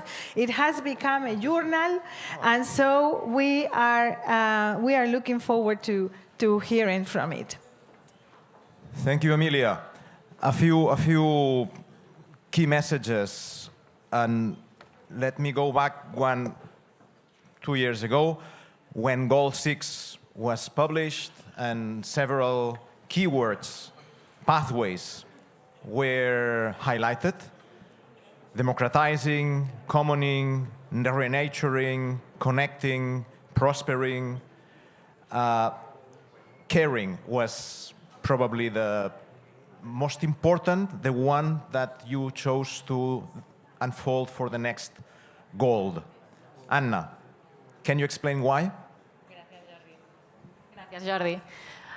Pues sí, bueno, no fue el más importante, pero sí uno de los pathways, de los caminos que fue más bien recibido, ¿no? Veíamos desde el equipo de investigación, ¿no?, como las discusiones políticas que se tenían dentro de CGLU, ¿no?, también cuando íbamos al exterior, cómo los cuidados aparecen muchísimo, ¿no?, en nuestras conversaciones. Lo acabamos de ver hoy, lo veremos más tarde también. También vimos desde la óptica de investigación cómo este camino, estas propuestas que hacíamos hacia la igualdad a través de los cuidados eran muy bien recibidas, y por eso también viendo esa necesidad quizás, ¿no?, de nuestros miembros, de nuestros partners, de tener más información, más datos, más historias también, más marcos basados en la evidencia, ¿no?, sobre cómo realmente implementar estas ciudades y territorios que cuidan, pues decidimos ahondar un poquillo más sobre esta temática tan interesante a través de nuestro Goal 7, un proceso de investigación Goal 7. Un proceso de investigación que va acompañado del concepto de multimedia journal.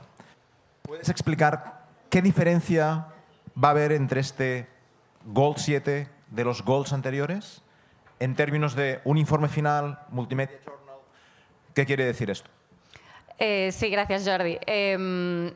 Los procesos de investigación van avanzando también a lo largo del tiempo y nos hemos dado cuenta de que todos los que estamos aquí, todas las que estamos aquí desde nuestras instituciones también somos co-creadoras de conocimiento, y por eso creemos que tener un Multimedia Journal, que es una plataforma que veréis online en la que... Está online.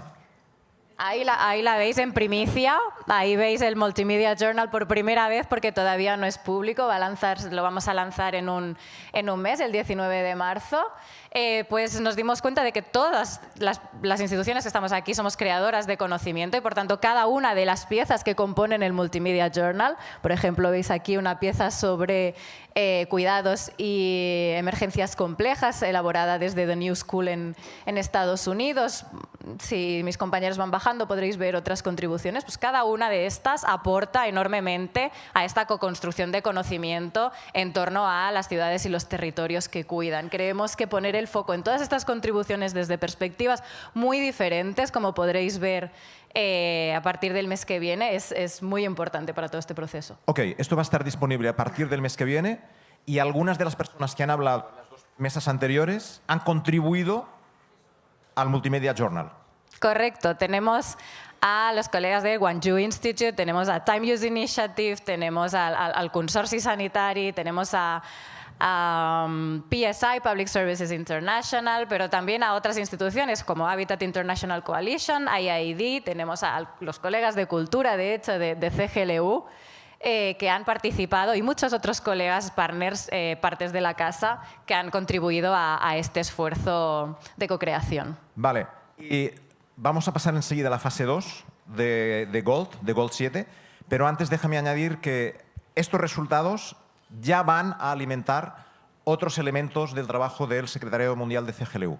Van a alimentar los debates políticos, van a alimentar nuestro proceso para llegar a las muchas citas, a los muchos eventos importantes en el programa internacional que tenemos este año, la CDSW el mes que viene, la World Social Summit, la Cumbre Social Mundial en Doha con nuestro Local Social Covenant, Mondiacult, la COP30, hasta llegar a nuestro congreso en Tánger en el año 2026. Vale, esto este año. En paralelo, fase 2. Sí, es decir, esto son los resultados de una primera fase. Hemos contado con 35 contribuciones de 15 partners sobre dimensiones diferentes de los cuidados. Es una primera fase del proyecto que se centraba en un poco la conceptualización de los cuidados, ¿no? El por qué necesitamos estas ciudades y territorios que cuidan y cómo imaginamos estas ciudades y territorios que cuidan. Como decía Jordi, todo este bagaje que ya tenemos, este conocimiento, todos estos datos van a empezar a informar ya todos estos procesos políticos de la casa, también generación de capacity building, para decirlo en inglés, y ello también va a alimentar esta segunda fase del proceso, que versará sobre las infraestructuras de cuidados. Y ahí es donde hacemos un open call, abrimos esta coproducción de conocimiento a todos los que estáis aquí, para que desde vuestras instituciones, como co-creadores de conocimientos, vosotros también podáis aportar a este proceso. Y dentro de poco os podremos decir con más concreción cómo os proponemos este involucramiento. Eso es. Gold 7 está también en las manos de todas las personas que están en esta sala hoy. ¿Estamos de acuerdo? Estamos de acuerdo. Are you... Okay. But now let me go to a different spirit, because also 1 year ago, Yves Cabans was with us at the UCLG retreat at a session, very similar session to this one, devoted to gold. A month ago, Yves Cabans unexpectedly passed away. He dedicated his life to inclusive cities, empowering local communities. He was an eminent scholar, passionate advocate for social justice, and a champion of participatory democracy and human rights. He was a friend, an ally of UCLG, of many of the organizations you represent, and also of some of you as individuals. This moment is a homage to his life. He was one of the contributors to Goal 7. His report will be available soon, and Adria had the privilege to work with him in this process together with Anna. So a moment to pay homage to his legacy.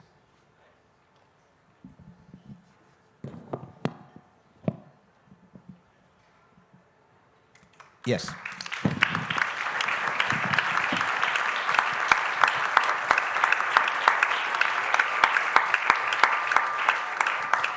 Adria, do you want to say something? I know it's quite emotional for us. Yes, I think if, as Jordi said, was a friend of us, was really a true collaborator. He was really a privilege for me to meet him, work with him, because it was so easy to work with him. He was an amazing head. He was a knowledge of many places around the world, and he was really a privilege to work with him. No, I just would like to say that I think the best tribute that we can do is to keep working, to keep the spirit that he has, that keep the things that we're doing, the social justice. I think it was in his heart, and I think it's the best tribute is that, to keep working and keep on that. Yeah, I think it is important not to forget those that have partied and to acknowledge also the generosity of characters like his. I was very young when I met him, and I kept working with him, and I think that part of the trust he gave to me and the respect that he gave as a person also helped me move forward and probably stay in the movement. I know many of you in this room knew him very well, have worked with him for many years. Our movement does not leave anyone behind, literally, we don't. And once part of the movement, always part of the movement. Thank you very much, team, for this wonderful morning. For the inspiration, and thank you all of you for the patience. Lunch is ready. See you this afternoon.